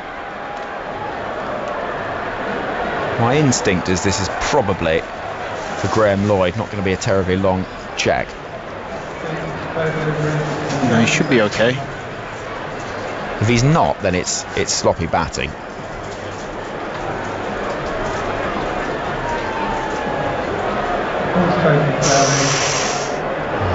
Back foot half comes up, but it remains grounded. And so it'll remain not out. 78 for 4. The big screen tells us over to our right next to the Holly stand, which is packed full. Spectators, some in fancy dress, plenty of noise, plenty of energy as always. Here comes Adil Rashid into bowl, a quicker delivery, which is played with a very straight bat by Azam Khan, and applause from Jos Buttler behind the stumps as a very good dive, the sort of dive that risks many a grazed elbow and sore tummy for Adil Rashid, who had to sort of belly flop to his left to stop it.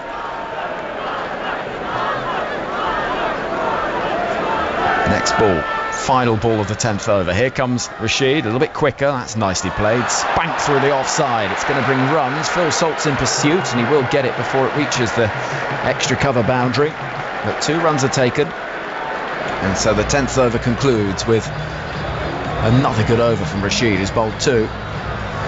1 for 7 so far. It's 80 for 4, midway stage in the innings. And returning, having been on fielding duty outside, Atif Nawaz to join Ravi Bopara. Well, what a moment it was to see Atif Nawaz. Didn't take the catch, sadly. Didn't go for it. It's too far away. No, you didn't go for it. It was so far away. Listen, I was on there's a gantry, okay, just in front of where our commentary box is, where the camera crew have the camera sort of set up and things like that. So my primary concern was protecting their camera equipment, because it's so expensive, and I don't want anybody to come to Edgbaston and have a bad time. It's like a home away from home for me. So I was very happy to retrieve the ball and give it back to Chris Jordan. Got my hands on the match ball. Back in the COVID era, you'd have to sanitize it before you got it back on. Right, this game is intriguingly poised now. Pakistan 80 for 4. That target 184. Fakhar Zaman well set on 38. And alongside him is Azam Khan at the non-striker's end. Chris Jordan back into the attack. He bowls. It's a short ball, which Fakhar Zaman pulls furiously out towards mid-wicket. They take a single. It's to be an interesting battle here. Azam Khan, it's very well documented, his strength against slower bowling. Against seam bowling, has been prone to those skiers every now and again. You sort of give your power hitter a little bit of license there, don't you? Yeah, and I think he's got to go anyway. They need just over 10 and over for the last 10 overs. So we've got 6 wickets in hand. Still a couple more explosive batsmen still to come in. But one of these guys has to go on and get an 80. And a couple of contributions to go with it. There's Chris Jordan now into Azam Khan, who's just been outdone by pace there, really. It was a quick ball into his pads, going down legs, so no appeal or anything like that, but just beaten for pace was Azam Khan on that occasion. And as you say, Ravi, still to come for Pakistan. Iftikhar Ahmed, Imad Wasim, both big hitters. And then you go into the likes of Shaheen and Haris and Muhammad Amir. He's got a great strike rate as Azam Khan, 146.3 in international cricket, but no monster scores to go along with it just yet. He's on 2 off 4. It's Chris Jordan. Runs into bowl to him. Azam Khan, again, beaten by the pace of Chris Jordan. Not able to get much bat on it, just sort of squeezes it through on the bounce to Jos Buttler behind the stumps, and there's no run. It's a really good phase this for England, Ravi, just squeezing Pakistan. Not unlike what Pakistan did to England when they were bowling. No, and they're gonna target Azam Khan's legs, pads, body. He likes room. He likes to free his arms through the offside. Very good cutter of the ball and flays it through the offside. A little bit more dangerous once he's set. Here is Chris Jordan now, running in to Azam Khan again, who comes down the track, has a big old mow at that ball, doesn't connect as it goes through to the keeper. There is no run, so a sequence of dot balls here for Chris Jordan. It's keeping Pakistan very quiet and pushing that asking rate up more and more every ball. And you can see the English bowlers have used the surface a lot more. We did mention that during the Pakistani bowling innings, that the English would use the pitch a lot more and use the surface, and then it's really worked for them so far. And Chris Jordan is running in to Azam Khan. This is full, driven nicely by Azam off the back foot, running away towards the backward point boundary. It will get there. There's a fielder there, about 10 yards away, Liam Livingston, but this outfield is lightning quick. Azam Khan has his first boundary, manufacturing a bit of room outside off. 85 for 4 of 10.5 overs. That's just lovely hands from Azam. That wasn't a bad ball at all. It was almost top of middle. And he sort of just jumped out the way, kept his weight leg side of the ball, and just used his hands to skim it past point. There's Chris Jordan runs into Azam Khan again. This is short cut again by Azam in identical fashion. This has been put away to that backward point boundary for 4. If anything, this one had a little bit more of the middle of it. Well, what was turning out to be a good over for England has turned into an expensive one, and what's worse, That last ball was a no ball. It was going so well, that over from Chris Jordan.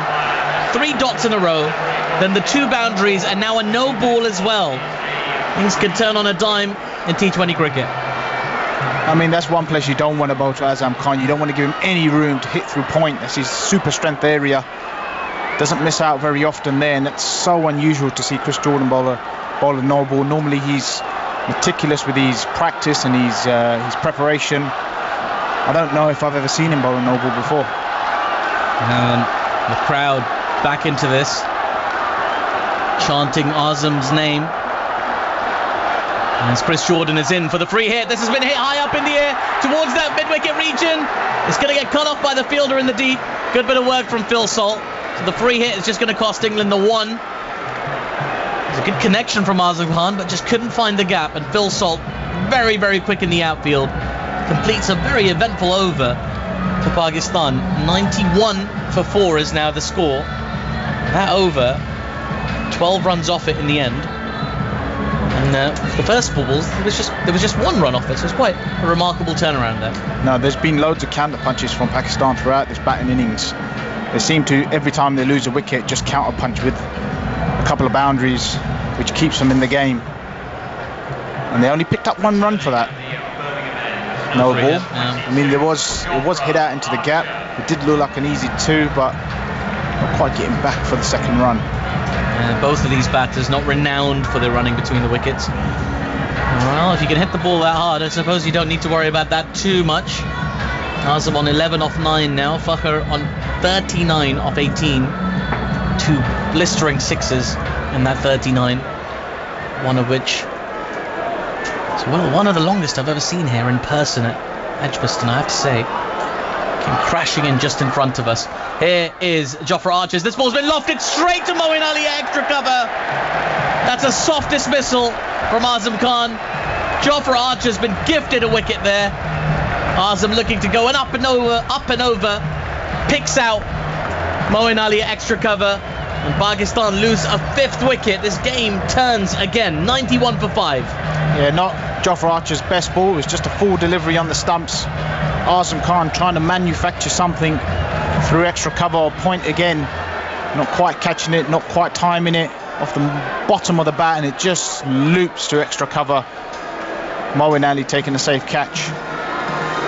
And England once again hit back. Just as so many back and forths in this game, it's like he saw this encounter. But you'd say England with 5 wickets, 5 Pakistani wickets back in the dugout, have taken control of this game. Their asking rate continuing to climb. I'll be honest with you, the game is not over until this man's out. Iftikhar? Yeah. Iftikhar and Fakhar, the pair of them together, you mean? Yeah. Well, there's Iftikhar. There's also Imad Wasim to come, who, was part of that PSL winning Islamabad United team. It's a strong batting lineup, but this guy can be so dangerous. So difficult to bowl at once he's set. Gets across his stumps, can hit well over mid-off, can hit well over the leg side. Cuts for 6, pulls for 6. Yeah, his nickname is Ifti Jaju. I'll tell you what that means in a second. As Jofra Archer is into Iftikhar, full and fast. Just about got some bat on it, did Iftikhar. If he hadn't, it would have been stone cold LBW. Just survives. It's a dot ball from Jofra Archer, who with every delivery is looking more and more potent. That last one, 91 miles per hour from Jofra. This is very, very good news for England fans. What's amazing is Jofra could be quicker. If he gets his wrist right behind the ball, which he's not at the moment. When he comes again and again beating Iftikhar for pace. That one was 90 miles an hour as well. Just a back of a length ball. Iftikhar just playing all round it really. Hits him high up on the thigh guard. There is no run. And, he's just ramping up the pace at the moment. Coming down the hill from the city end is Jofra Archer. Really is one of the finest spectacles in cricket. I had to wait a long time to see Jofra on home soil. And there he is again, turning in his run-up. He started sprinting and then he was told by Josh, just hang on 1 second, just adjusting something. There's a deep extra cover for him. A long off, deep backward square leg, and a fine leg on the boundary. Here he comes again. This time the ball's been cut nicely, but straight to backward point. Very strong there is Johnny Bairstow. There is no run. Now then, Buttler and Moeen are having a little chat, a little conference. There's been a few questions about sort of England's over rate of late. I think that chat might be whether they go with the spinner up this end. Do they go back to Rashid? Do they have a look at someone like Livingston to get an over out? Lots of options for England with the ball. Here's Jofra Archer now. And he comes to Iftikhar again, who guides this ball nicely down towards deep third. Reece Topley doing the fielding there, but Iftikhar off the mark with that single. Still a ball to come in this over, but that equation is starting to run away from Pakistan. 92 needed on 49 balls. Now, of course, in sort of modern T20 cricket, you wouldn't think that that's impossible. Batters often measuring sort of required rates in 4s and 6s. If you need 30 off the last 2 overs, you might think, well, that's 5 6s. Here's Jofra Archer now, running into Fakhar Zaman. He bowls, this is short. Fakhar sort of sways out of the way of that. It was a token pull shot really, but he just really swayed. And that was the end of a really good over from Jofra Archer there. Exactly what England wanted. 92 for 5. With 92 more required for Pakistan of 48 balls. Ravi Bopara is going to take a little break, and Ebony Rainford Brent back in alongside me. Just before that, let's talk to Andy Saltzman. Yeah, Fakhar Zaman is on 39 from 19. The end of the 6th over, the end of the power play, he had 27 from 9. He's faced just 10 balls in the next 6 overs, whilst Pakistan have rather stalled and stumbled and lost 3 wickets. So they've been unable to get their best batsman of the day so far on strike nearly enough. Yeah, so nothing worse than being stranded really. You know, you're in momentum. He came and changed the tone of the game, and then the frustrations at the other end, England fighting back and taking wickets. Well, Ravi Bopara just a moment ago before he left did call this move. We saw a little conference between Moeen Ali and Jos Buttler discussing potentially what it is that they wanted to do next, and they've gone with Liam Livingstone. He's got long on and long off back. Here he comes, Liam Livingstone, into Iftikhar, who happily punches that ball down towards Chris Jordan at long on. He'll take a single. 491 needed of 47 with 5 wickets in hand. 1 set batter, 1 new batter out there. Most days you're favouring the fielding team for sure. And with the way that England have executed today, you wouldn't want to bet against them. Certainly not from this position. But anything can happen. Massively in the driving seat here. Here's Livingstone again. Into Fakhar Zaman, who smashed this ball down the ground. Oh, this is high. It might land in front of us again. Just short this time of the balcony. I think someone on this side of the ground has upset Fakhar Zaman, because he keeps smacking it in this direction, trying to hit them. What a shot from Fakhar, and exactly what Pakistan needed. A big 6 down the ground, 99 for 5. You know what? He didn't even hit that cleanly. He actually slightly sliced it. I hate to think where it'd be going if he got completely clean. This is short outside off, and it's been given a wide by the umpire. Fakhar let it go. It was a long way outside the guidelines. Under pressure now, Liam Livingstone. Rans is the choice to give him the ball at this stage of the innings. Here comes Livingstone into Fakhar again. Ooh. He smashed it again. I don't think he's got a hold of it. It's gone a long way up in the air. Harry Brook setting himself underneath it and takes the catch. That could be a big blow for Pakistan. It could be the most telling blow, because Harry Brook, his catch has dismissed Pakistan's informed batter, Fakhar Zaman, who has to go for 45 off 21 balls. It was a scintillating knock, but one fears it won't be enough to get Pakistan over the line. Yeah, Livingstone going wider. He knew that he was looking to go downtown, hit down the ground, so he was trying to almost hide the ball. The one before was too wide and given so, but this time Fakhar Zaman trying the same. Almost he should have actually thought about just going a little bit wider over mid-off a fraction just to go with it, and ended up just slicing underneath it. So look, what a brilliant innings anyway. He single-handedly given Pakistan, first of all, a start from where they were, and then secondly kept that momentum whenever he got strike. But I just felt he was starved a bit, as we talked about Andy's point. So a lot of work now to do for Pakistan.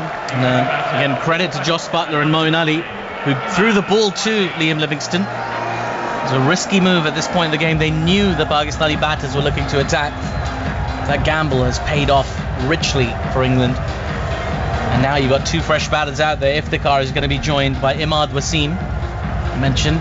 part of that PSL winning Islamabad United team. His performance, particularly in the final where he took a 5-wicket haul, instrumental in their success in that tournament. The left-hander comes out and sort of works in Pakistan's favour a little bit. Left-hand, right-hand combination retained with Fakhar going and Imad coming in. Now then, lots of deep fielders for Liam Livingstone. He does have a slip in as well though, as then he comes to Imad Wasim, who works this ball just in front of square leg and jogged through. Not even jog already, he sort of walked through. Looked like he's walking through a hotel reception there, just for a single to get himself off the mark. Pakistan 101 for 6. Yeah, he stuck to his job well, didn't he, for the wicket? He knew he was trying to just keep it wide, keep it out that arc. Knew he was trying to go downtown. It's a brave move sometimes. You know, you could either get the wide or you could get hammered, but he was prepared to hold that wide line, and it paid off. And Livingstone into Iftikhar. This is short. Iftikhar cuts the ball hard. Can't beat the diving backward point. He might get run out here. Throw went to the wrong end. Throw went to the wrong end from backward point. He wanted that throw, Reece Topley, to go to the keeper's end, because Iftikhar was about 3/4 of the way down the pitch. But he threw it towards Livingstone at the bowlers. Either way, England will be happy with the dot ball anyway. That pressure continuing to build. 83 needed off 43 balls. Here's Livingstone in. This is short. Cut nicely, but again, straight to Moeen Ali. Extra cover. And that ends a successful over for England. 9 runs from it, but the big wicket, the prize wicket of Fakhar Zaman. Pakistan now 101 for 6, needing 83 of 42 balls. With the 2 fresh batters out there. Iftikhar on 2, Imad on 1. Yeah, they've really, it's quite noticeable, Pakistan's game is kind of, there's really strong patches where they make mistakes, but you feel if they string a few together, you look at the ball, the opening spell with the bowlers, you know, got a few mistakes there, and then just sort of losing 5 wickets in a cluster. But also around that, they've played really good cricket across the game, so it's just going to be, I think here, this is more about how deep can they take it, what can the lower order bring, how close can they get to this total, because there's a World Cup around the corner. All of this is valuable insight for the side. Yes, indeed. Now then, Adil Rashid is about to come in for his 3rd over. Figures of 1 for 7 for him so far. As then he comes to Imad Wasim. Flighted delivery. Imad drives the ball beautifully straight down the ground. There's a long on and long off, and that ball's going to beat both of them perfectly in between the pair of those fielders. One of them is Chris Jordan, who's as quick as they come in the outfield, but a valuable boundary for Imad Wasim and Pakistan, 105 for 6. Yeah, perfectly placed there. You can't get any straighter. And perfectly bisected the fielders, got the power, and able to get it to race away. Important, valuable boundary and low risk, which I think is important. And then Adil Rashid tosses the ball in his hands. And then he comes again to Imad Wasim. A little bit quicker, a little bit fuller. That ball's defended back to him by Imad for no run. Very predictable, isn't it, for a spinner? Get hit for a 6, next one's always going to be a quicker one. Always. Samit Patel told me that once, to just bowl it short and wide, outside off stump, just push it wide, full and fast. In comes Adil Rashid. Now this ball has been smashed. Oh, what a glorious hit from Imad Wasim. Over the mid-wicket boundary for 6. Well, Imad Wasim is watching a different game to everybody else. Pakistan under the pump. Imad Wasim, casual as you like, gets his Gene Kelly on, dances down the wicket and smashes the ball over mid-wicket for 6. 111 for 6. Yeah, he made his mind up early. He knows that there's 3 on that leg side, but it didn't matter because he was going downtown over the top, dancing beautifully down the wicket. Here's Adil Rashid again. This time Imad happy to just push the ball into the vacant mid-wicket region in the circle and jogs through for a single. And over to you. Iftikhar is probably what he says as he walks past him. 112 for 6. 72 of 38. It's doable. Modern T20 cricket, it's very doable, isn't it? A few more of those from Imad Wasim, and you're in, really. Iftikhar's got to get moving here. 2 off 7. Adil Rashid taking the ball away. Maybe looking to hit with the spin, ideally. Here is Adil Rashid, and he comes. Ooh. Big swing. Has he got enough on it to clear long on comfortably? Oh, that's gone about 6 rows back. A huge hit from Iftikhar. He was running a little bit behind the game, but he's caught up with it now. Monster 6 over long on. 118 for 6 now, Pakistan. This is called setting yourself. I love it. He knew the ball was tossed up a little bit. You could just see his base was getting wider and wider. Just wanted to get those hands through the ball. Excellent connection into the stands. We've got game on here. We do. And there's Adil Rashid into Iftikhar again. Back of a length, just cut only as far as Moeen Ali at the edge of the circle, that short third. They run through for a single to complete the over, but a very good over for Pakistan. Some lusty blows from Imad and Iftikhar in that over, just keeping Pakistan in the hunt. 65 needed off 36 balls. It's just over 10 and over. In fact, it's nearly 11 and over. How many from that particular over, Andy? I just want to make a mental note. 18. 18. Feels like a very, very valuable over. Well, I'll tell you what, I can't see anybody even thinking about leaving the stadium here. Packed house. We've seen all sorts of things, all sorts of waves happening around the ground. Seen people singing The Great Escape for England, singing Dil Dil Pakistan for Pakistan. It's been a wonderful atmosphere here in Birmingham today. It always is one of the best places you can go watch cricket in this country. And now they're getting a game to match the atmosphere. It's going to be a gripping climax to this one. 65 needed off 36 for Pakistan. And yeah, as the music says, we are ready to go. Jofra Archer, ball in hand, is running in to Iftikhar. And here comes Jofra. He bowls. It's a slower one. Iftikhar waits on it nicely, guides it to a diving short third fielder. Reece Topley getting in the action. Bill Jacks with the throw back, and they get through for a single. I think if you're Iftikhar, that's pretty sensible, really, with the way Imad's hitting the ball. We're just having a little look. What are they checking? He's unhappy about something, is Jofra Archer. Oh, he's coming around the wicket. That's what's happening. 64 needed off 35. 120 for 6. Bit of nervousness, bit of anxiety around the ground at the moment as Archer into Imad, who makes a bit of room and splays this ball down the ground to long on. And Harry Brook feels they'll take a single. 121 for 6. 63 needed from 34 balls. And, oh well, there's going to be a bit of a delay here momentarily. But what I've been really impressed by, Ebbs, is the way that the Pakistani players have managed to keep things going here. They've managed to hold it together. There was a time not too long ago where you could have seen this Pakistan team crumble under the pressure that England put them under, but they've held it together and they're taking this game deep. Yeah, look, they really have here, and I think this is important, not just for now, for the World Cup, is building confidence, seeing where they make errors, and then seeing if within the game they can find that resilience, find the game plan, and really bounce back. So I feel what's really worked for them is when they take the game to the batting. Fakhar Zaman did that earlier. We've seen Imad Wasim take the game to the bowlers and it throws them off. So that's going to be really important for them to sort of make note here. I think they've struggled historically to get to that 200 mark. But if they play with that intent, that's the sort of target and score that they can go after and can chase down if they get that momentum. Well, indeed, now then, we've had a little bit of a disturbance here at Edgbaston. It's been taken care of. So play will resume momentarily. The batters doing the right thing, just setting themselves. And Imad Wasim and Iftikhar just having a little chat amongst themselves, just to set themselves, not let that break their rhythm, their concentration. 63 needed of 34 balls. There's still a wonderful atmosphere here in Birmingham as we await the next ball. Now the side screens just moved a little bit, I think, as Jofra is running in to Iftikhar. He bowls. Iftikhar muscles this ball out towards mid-wicket. There is a fielder out there. They'll want to try and get two here. Well, they just settled for the one. It feels like slightly under-ambitious running there for me, Ebbs. I feel like there was an easy two for the taking there. They just didn't push that hard. Yeah, and sometimes even you just create the pressure. It creates a different intent, a different kind of feel for the fielding side to have to be under pressure, under that sort of urgency. Archer here, the way he set his field, he can bowl slower balls, he can take a bit of pace off if needed. All bowls slightly short with that protection on the leg side. Coming round again to the left-hander. Here we go. Here's Jofra Archer into Imad Wasim. This is full and fast, and Imad can just dig it out down the ground to long on. Where again Harry Brook does the fielding, and they will take a single. This game just going into a bit of a holding pattern at the moment with just this over from Jofra Archer. He's got one more to come after this.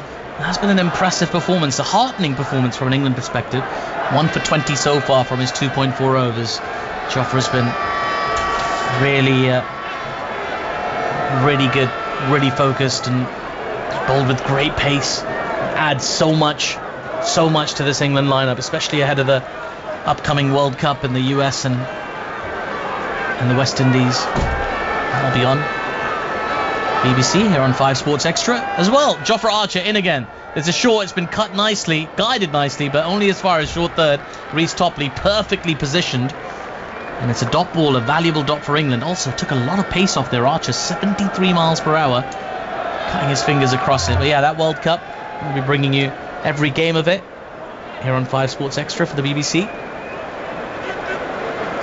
Many games of it here on 5 Sports Extra. And of course tomorrow we'll have more action here as well. The women's the women's in. The second women's one-day international from Taunton, as in comes Archer again. This is short, it's been pulled away out towards deep backward square leg for a single. So this game is intriguingly poised at the 15 over mark. 60 needed off the last 30 balls. Exactly 2 runs a ball needed for Pakistan to get themselves to what would be a quite astounding victory from this perspective. Your thoughts on Pakistan's chances here, Ebbs, and also the way England have executed oh so well in this game. And then to take you through to the climax of this match, it'll be Henry Moran. Yeah, look, I think England are in the driving seat, no doubt about it. If you were to give a percentage, I would say England 70%. Chance to win here, maybe even a bit more. They are in the driving seat. However, what we have seen with Imad Wasim coming in, and then Iftikhar has kind of cashed in and joined in a little bit, taken that momentum. The last few overs really have been valuable and fruitful in terms of runs. So, 60 off 30, it's very doable. It's just about wickets here. If England take a wicket, I feel it stems the whole momentum into things.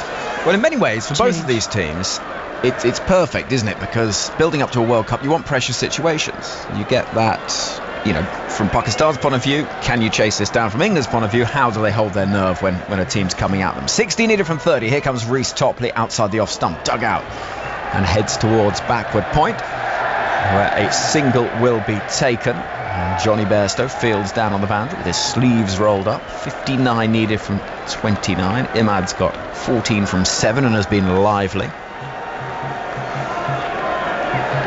There's a lot of marshalling around here. I think this is really good, valuable practice for both sides. What you don't want to do is your first game just to be a walk in the park either way here. Both teams are going to have to fight right till the death, make sure they keep on top of it. Reece Topley over the wicket, left arm, and pace taken off it. It's slashed over the infield. It's going to run away to the boundary as well. Adil Rashid in pursuit down towards deep third, can't stop it. And waiting for a ball that had the pace taken off it was Imad. And he's adding really valuable runs here, 18 off 8. And that's a good shot. He just opened the face at the last moment and sent it spearing away to the boundary. That's one of those shots that it didn't come out of the middle, but you'll take it. Just get the hands through the ball and hope the momentum takes it away. Topley under a bit of pressure here, is in bowls and pushed towards the offside. It's a good tumbling save. That's really well stopped. Backward point. And there'll be just the 1 run taken. Just a feeling that this game could be heading towards quite a dramatic conclusion. It's just got that feel, hasn't it? It would make an incredible game. It's then swung both ways. Teams have dominated and fallen behind. You really have to scrap to the end. It's the one thing that's going in Pakistan's favour as well. It is a good surface. There isn't any demons. We haven't seen a huge amount of spin or deviation. So if you get a good connection, you get a ball in your area, you can capitalise. Here comes Topley again, outside the off stump and sliced away down towards the deep third boundary. Bairstow, he should have stopped it but doesn't. And he puts a hand up to say sorry. Moments like that upon which games can turn. He's furious with himself as he hurls it back in. Should have stopped it. Tumbled to his left. And it's 4 more runs. It's down towards the part of the ground where Pat Cummins scored 4 famous runs to win an Ashes Test match. And as he got there, somehow just gone through his fingers. 134 for 6. He overran it, didn't he? He got there, he did the hard work, but kind of kept going and had to then try and fall back and get the momentum. 50 needed from 26. Here comes Topley. Oh, it's got a mile! 6 into the leg side. It's enormous. Iftikhar sent it somewhere towards New Street Station. That is outrageous. Wow, now, I mean, that is an absolute hammering of a shot. We're talking about how good the surface is, so he knows if it's there at length and you pick it up, but it was just hit with so much disdain. And also the other thing to bear in mind here is the crowd are really behind with Pakistan. You look around this crowd and it feels 70% Pakistan. So the England bowlers now, if you miss your length, you then get hit for 6, the crowd gets on you, Pakistan are feeling the vibe, and just everything swings. 44 from 25. Long on goes out. Here comes Topley. He's gone big again in the air. Can anyone get underneath it? Jordan sprinting in from the boundary, loses his cap, but he doesn't lose the ball. Reece Topley stands with arms outstretched. The flames go up, and once again England can thank this supreme fielder. 4-6 wicket, and it could be the game. 140 for 7. Well, really well held there, Chris Jordan, the nerve. He ran in a distance, but the ball was swirling. There's nothing worse than hearing that noise. The ball is going, and you're having to kind of judge that catch going forward and backward. Your cat's falling off. And he kept his eye on the prize. He is up there as one of the best fielders in the world. He really did a good job here. Important for England to just close that down, because it felt like Pakistan were starting to take things away. So the wicket comes, and we're going to see Chris Jordan, who just took that catch, bowling this, the 17th over. 44 needed from 24 balls. Iftikhar goes 23 from 17. Ebony rain for Brent, who is going to be on television this evening from 7:25 on BBC Two. So just under 2 hours from now, with highlights of this game, of which there are many for you to get stuck into. And if you miss it, if you're out this evening, then you can watch them on the iPlayer at your leisure as well. In-play clips and highlights on the BBC Sport website and app. Ramiz Raja, World Cup winner with Pakistan in 1992, took the catch that won it as well. He knows a thing or two about high-pressure catches. Well, it wasn't quite that high pressure for Chris Jordan, but he's taken it cleanly. Catch. Absolutely. I thought it was going to be crossed, because he had overrun it for a little while and then adjusted brilliantly. It's a precious catch. Iftikhar was looking extremely good. But Pakistan have got issues. Azam Khan's batting against pace. I mean, his strike rate against spin is phenomenal, but against pace, not really great. And then Shaheen Afridi's length bowling needs to improve. Shadab's role in the middle order, I was just wondering what he was trying to do. Either he was out there to knit a partnership. He is not a big striker of the ball anyway. So, I mean, sending him at number 4, 5, does it work for Pakistan? So a few queries need to be answered. Well, Imad's on 19 from 9. Here comes Chris Jordan, full delivery, dug out down the ground for a single. It'll bring Shaheen Shah Afridi onto strike. The very definition of long levers. When he hits it, it can go quite the distance. 43 needed from 23 for Pakistan. Only the wickets in hand. I mean, you know, they lost 4 or 5 wickets in a jiffy. Very quick exit for some of the middle order batsmen. And they fell from 67 for 2 to 100 for 6. When Fakhar Zaman was dismissed. Then 40 runs put on between Iftikhar and Imad to give a little bit of hope, but they needed one of those other partnerships in that middle order, really. Chris Jordan in the red of England, the blue trousers, 34 on his back. And he's just being sent back, as he was already almost in his delivery stride. Josh Buttler had seen something that needed changing in the field. Moeen Ali's just been brought a few yards in from the edge of the circle at cover. We've got a deep cover, long on, long off, deep mid wicket and deep backward square leg. And here comes Chris Jordan kicking up the heels over the wicket, full delivery, worked into the onside. Probably just a 1 run taken, and it is. 42 needed from 22. I mean, Shaheen Afridi can hit the ball hard. It can be exciting to watch at times. 42 of 22 balls, so they need a couple of very good overs here, Pakistan. Imad Wasim has been outstanding, first with the ball and then with the bat. 20 of 10. Waits now the left-hander as Chris Jordan below us with the breeze still reasonably strong. From right to left, he's in now. Full delivery once more. It's drilled down the ground and will be picked up by Jofra Archer below us in the long sleeves. One aspect of England and their bowling attack with the score to 143 for 7 that is often forgotten, Ramiz. And I go back to the 2016 World Cup final. Everyone remembers Carlos Brathwaite versus Ben Stokes in that final over. What people often don't remember is Chris Jordan in the penultimate over, who bowled a really brilliant over, every Yorker on the money. Correct. He's a terrific fighter, and he comes in and bowls in tough situations. 3 balls left of this 17th over. Again, the Yorker, again swinging from Shaheen. A bit of bat, bit of pad, it drops into the offside, but once more, it'll just be 1 onto the total. 4 for 7. That's 41 needed from 21.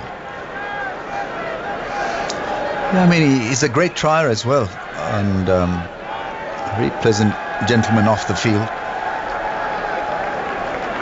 Features quite regularly at the PSL. I think he offers so much in all facets of the game. He can play you a match-winning knock. He did it in the 100 for the Southern Brave last year. He's a brilliant fielder, as we've seen today. He runs in now over the wicket once more. That Yorker length ball dug out towards Moeen at cover, and there's just the 1 run. So this over, Andy, 4 balls so far. 5 and 5 singles. Okay, 5 balls, 5 singles. Yeah, I mean, in pressure situations, really to get those Yorkers in and at pace, and then really to vary those Yorkers. So he's watching the batsman all the time and changing his line and direction ever so slightly. So that last Yorker was a wider angle. Well, Chris Jordan at the end of his mark. And there's 1 ball left of this, his 3rd over. 39 needed from 19 balls. Again, Yorker length, again dug out, and again a single. That's all. 6 from the over. A brilliant over. And Pakistan now needs 38 from 18. The crowd recognise quite how effective that was from Chris Jordan. And at this point in the innings, England were 11 runs ahead and 3 wickets fewer down. So the equation 38 from 18 is doable, but they need a big over here. Yeah, absolutely, yes. 1 very big over is needed. Imad Wasim can provide Pakistan with a bit of excitement. But England have fielded brilliantly. I mean, you've got to give credit to them for the effort in the field. The catching has been outstanding. The ground fielding has been pretty nippy. One thing you do notice is Jos Buttler, when he speaks to his bowlers, he then sprints to get in position, because there is the stop clock now. He's got to get on with it. Here comes Jofra Archer round the wicket to start an over that will be decisive in this game, it feels, and he has the pace taken off it, and Shaheen Shah Afridi gets in a big old tangle and does nothing with it. Bowling the 18th over. Didn't start out well, Jofra Archer. Just a little bit nervous and circumspect in how will he's come back into this contest. Not easy playing after such a long gap to be bowling the 18th over when the pressure is on, and so it's shown the skills. I'll get Andy to talk through his performance today when this over comes to an end. He's running in now in the sunshine. Shadows just beginning to lengthen a touch, and he bowls a full ball, which is dug out by Shaheen Shah Afridi, who immediately looks at the toe end of his bat. He trots through for 1. 37 needed from 16. Yeah, as Rami said, a difficult start. 15 from his first over, a 6 and 2 fours. But since then, he's bowled 14 more balls, 7 singles, and a wicket and 6 other dot balls. Okay. So since that first over, he's not conceded more than a single. Running in now. 1 for 22 from 3.2 overs. In comes Jofra Archer, and that'll be runs. It's skewed into the offside, or will it not? No, it's a catch! A second wicket for Jofra Archer. And dashing in from the boundary, the fielder almost came from nowhere. And England can celebrate, because that is the wicket of realistically Pakistan's final opportunity in this game.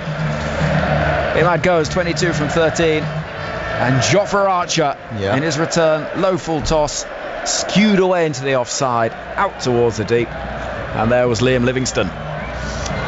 Yeah, curtailed his back lift because of that very fine low full toss. The attempt was of bowling a Yorker, and well, he's ending his spell with a big bang here. Not easy when you've conceded 15 in your first over to come back so strongly. Just shows you how strong he is mentally. All of these things you're looking for as coaches and teammates.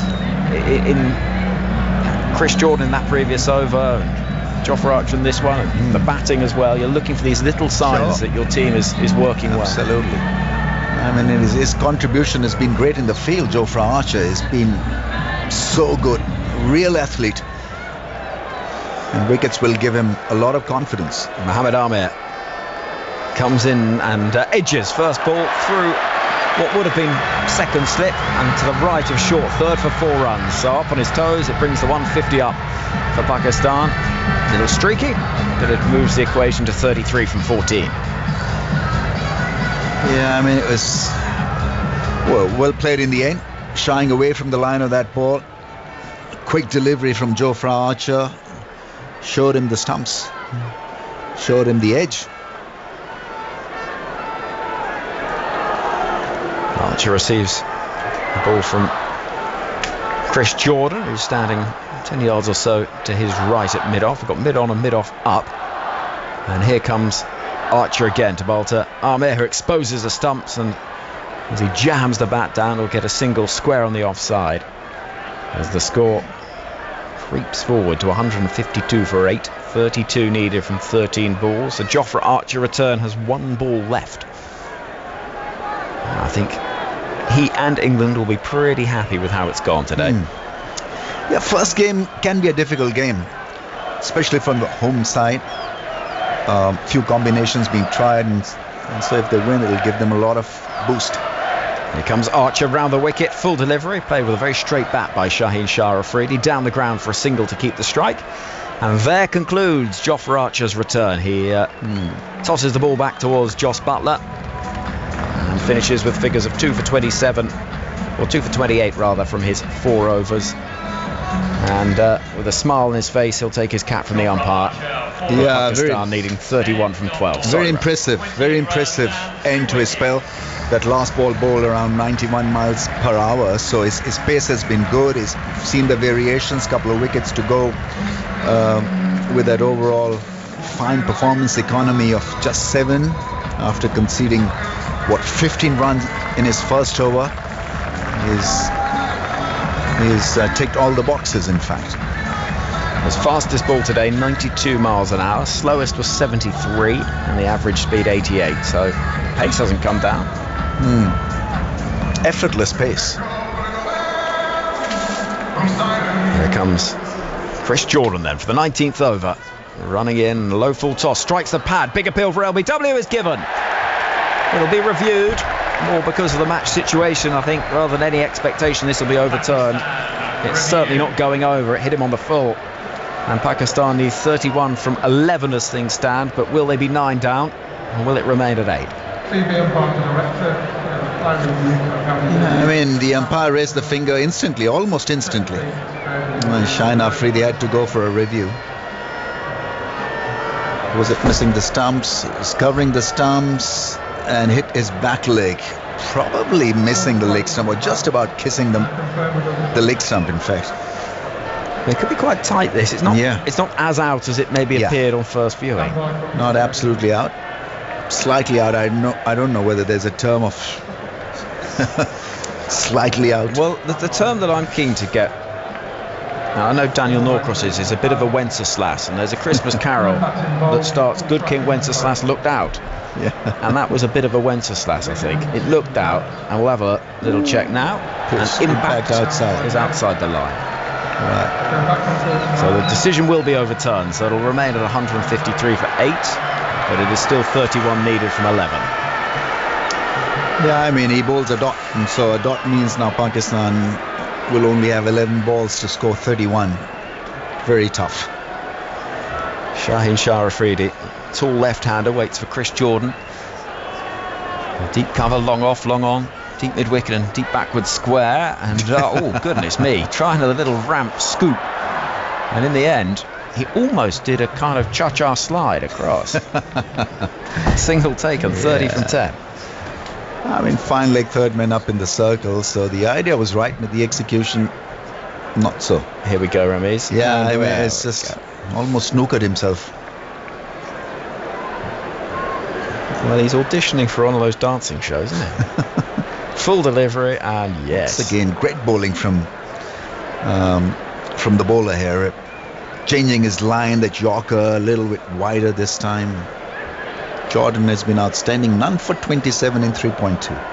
Running in now with Mohamed Amir on strike, and beautiful slower ball that knocks back middle stump, and just reward for Chris Jordan, because he's been outstanding with the ball and in the field today. High fives, Jos Buttler, and England 1 wicket away. Yeah, I mean, so the wicket column was a bit bare, dry. Not anymore. He's picked up a wicket. Slower ball this time, targeting the stumps. The off cutter working extremely well.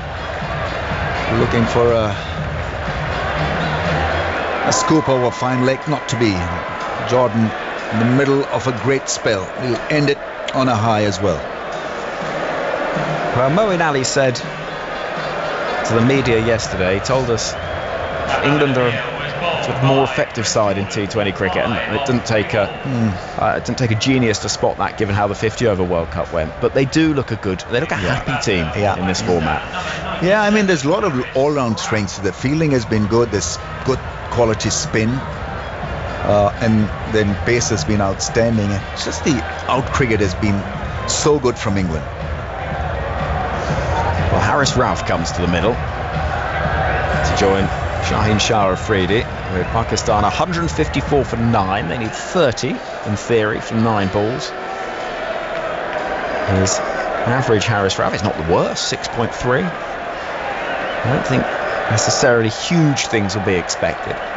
Mid-off up comes up inside the circle. Harry broke. Jordan, full delivery, which is punched down the ground. That's a nice looking shot. Jofra Archer to his left with a really good tumbling save. And they will turn for a second and get that second as well. And I wonder if some in England management are sort of covering their eyes as they see Archer, his prized asset, tumbling to his left. But he's such a natural. And he's very tall, very fast, and then bends low and does it so gracefully, actually. So Chris Jordan below us. He scored 156 for 9, 28 needed from 8 balls. In theory for Pakistan. Pace taken off it, toe end of the bat from Haris Rauf. It'll drop into the offside with a single taken. Will Jacks comes into field. And he's Holtzman.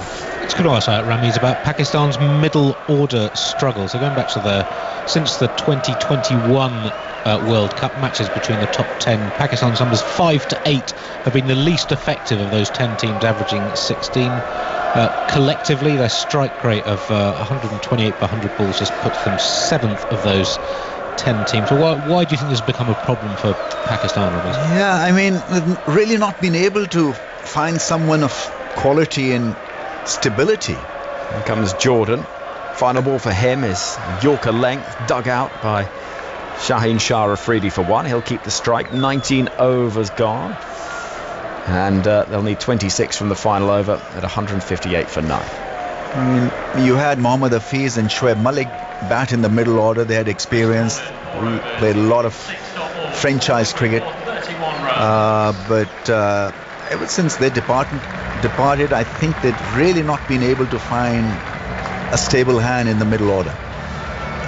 They've tried with Iftikhar, and so Iftikhar can be very good on a certain day against certain attack, but not all the time. So Azam Khan was the other option. He's been inconsistent as well. You need consistency in the middle order, and you've got to be a good reader of the situation, good reader of the game. I mean, skill, yes, but it's the most difficult part in the middle order, how to prop up the innings in case it's dwindling, it's falling down, it's in a critical situation, and Pakistan have failed quite badly. Reece Topley to bowl the final over, comes in left arm over the wicket, whipped into the leg side by Shaheen Afridi, who's almost run 1.5 by the time Haris Rauf gets get through for his first run, and then he almost gets hit for his troubles as well at the non-strikers end. 160 for 9, 162 for 9 is it now, or is it still 160 for 9? The scoreboard's just having a little moment. Either way, I think we can safely say this is a target that will be beyond Pakistan. 24 now needed from 5 balls. That's not going to happen. It's just that you've got to work the partnerships, make sure that the opening is a good solid one, that you get maximum help from the top order in the first 6 overs, and release pressure from the middle order.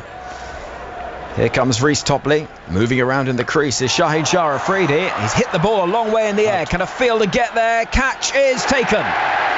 Phil Salt with the final decisive moment out there on the deep mid-wicket boundary. Embraces Harry Brook, and Pakistan are bowled out for 160. Topley finishes with 3 for, and England win by 23 runs. The flames go up, England celebrate, and the first step on this journey to what they hope will be a retention of the T20 World Cup in round about 5-6 weeks time. Well, it's a positive step from England's perspective. Moments for Pakistan today, but England just too good on the day. Yes, terrific bowling actually from England in the end. They held some very smart catches. The outfield has been outstanding. They batted well, led by the skipper, and Pakistan in pieces looked okay, but overall the performance needs to improve quite dramatically for the next one. Well, what we saw today was certain elements from both sides I think they'll be really happy with, and certain elements that need clear work. Sure. I mean, Imad Wasim was outstanding for Pakistan. I mean, he bowled splendidly well. Shadab has been a bit of an Achilles heel for them for the last 6 or 8 months. Should he be replaced? I think that's the query right now. What about Azam Khan? Where should he bat? Babar and Rizwan together as a pair, because Sam Ayub has really not developed the theme for them. And they've broken a solid partnership just because they want better strike rate from their top 3. So it hasn't really worked. So Pakistan have got questions to answer. Well, that is a theme that you're going to continue on until it proves otherwise, and quite right too. Yeah. I mean, I'm big on stability. I mean, look at the options. The middle order has not clicked for a good many months. So why put more pressure on the middle order when you've got 2 steady openers who can provide you with that calm platform the first 6 overs? Even if they get 40-45 without a wicket down, Pakistan can become deadly dangerous in the last 12 or 13 overs. And so now to change the script and get players in just because of the strike rate works in T20, but then a strike rate, when you score 20 with a strike rate of 200, obviously it's not going to win you a game. Particularly when you look at how destructive that partnership has been at the top of the order between Babar Azam and Mohammad Rizwan. So Pakistan won the toss. They chose to have a bowl first. England saw Jos Buttler leading the way, the captain, making 84 from 51. There was 4 scores in single figures at the sort of lower end of England's middle order, which will be a bit of a worry, but good contributions from Will Jacks as well with 37, 21 from Johnny Bairstow, and in the end 184 just proved too many for Pakistan, who lost early on, very early, first over without a run on the board. Mohammad Rizwan caught off the bowling of Moeen Ali by Liam Livingstone without scoring. Sam Ayub made 2. Babar Azam and Shadab Khan were 2 players that I think Pakistan were looking to try and move things forward, but it was Fakhar Zaman who really dominated. 45 from 21. Babar made 32 from 26. Azam Khan never really got going. A couple of boundaries, 11 from 10. Iftikhar threatened, certainly, 23 from 17. One of the biggest 6s you'll see all summer into the leg side. Imad Wasim played well, 22 from 13, but again, it's those scores in the 20s that you need someone to go off. Absolutely. I mean, Babar's batting against spin. We talk about how good a batsman he is, but his batting against leg spin and off spin should worry Pakistan. For a very long time, he gets stuck. He doesn't have those fancy shots, the switch hit or the reverse sweep to show for against spin. He gets stuck, and then he tries something ultra smart and gets out. He gets frustrated as well. And as I mentioned earlier, with the ball, Shaheen Afridi, if he's going to be the spearhead, then he's got to adjust and look to bowl the length if the ball is not shaping. And Shadab, I mean, his bowling has been under pressure for a very long time. Do they have an option? Abrar Ahmed is a bit of a mystery bowler. Saim Ayub can bowl those leg cutters and off cutters, and he should have been engaged today. So I don't know. I mean, 3-4 things in Pakistan should need to address. Yeah, Shadab's figures today: 4 overs, none for 55. Quite clearly, far and away the most expensive. Reece Topley was expensive for England. He was going at 12.3, but he did take 3 wickets, 3 for 41. Moeen Ali 2 for 26. Chris Jordan, Adil Rashid, Liam Livingston each picking up a wicket. But the name that we were all focusing on with the ball, Jofra Archer, 4 overs, 2 for 28. But Andy Zoltzman, that doesn't quite tell the full picture in terms of Archer's day. Yeah, 15 from the first over, then his next 3 he took 2 for 13, including 8 scoreless deliveries out of 18. Yeah, so a positive return for Jofra Archer. I think England will be pretty happy with their performance, Ramiz. Absolutely. I mean, his fitness was rock solid, top quality, top class. His bowling in 3 overs after being hit for 15 was outstanding. He showed us his all-round ability. He was quick. His fastest ball was around 92 miles an hour. He varied his pace as well. He fielded brilliantly and looked completely at ease.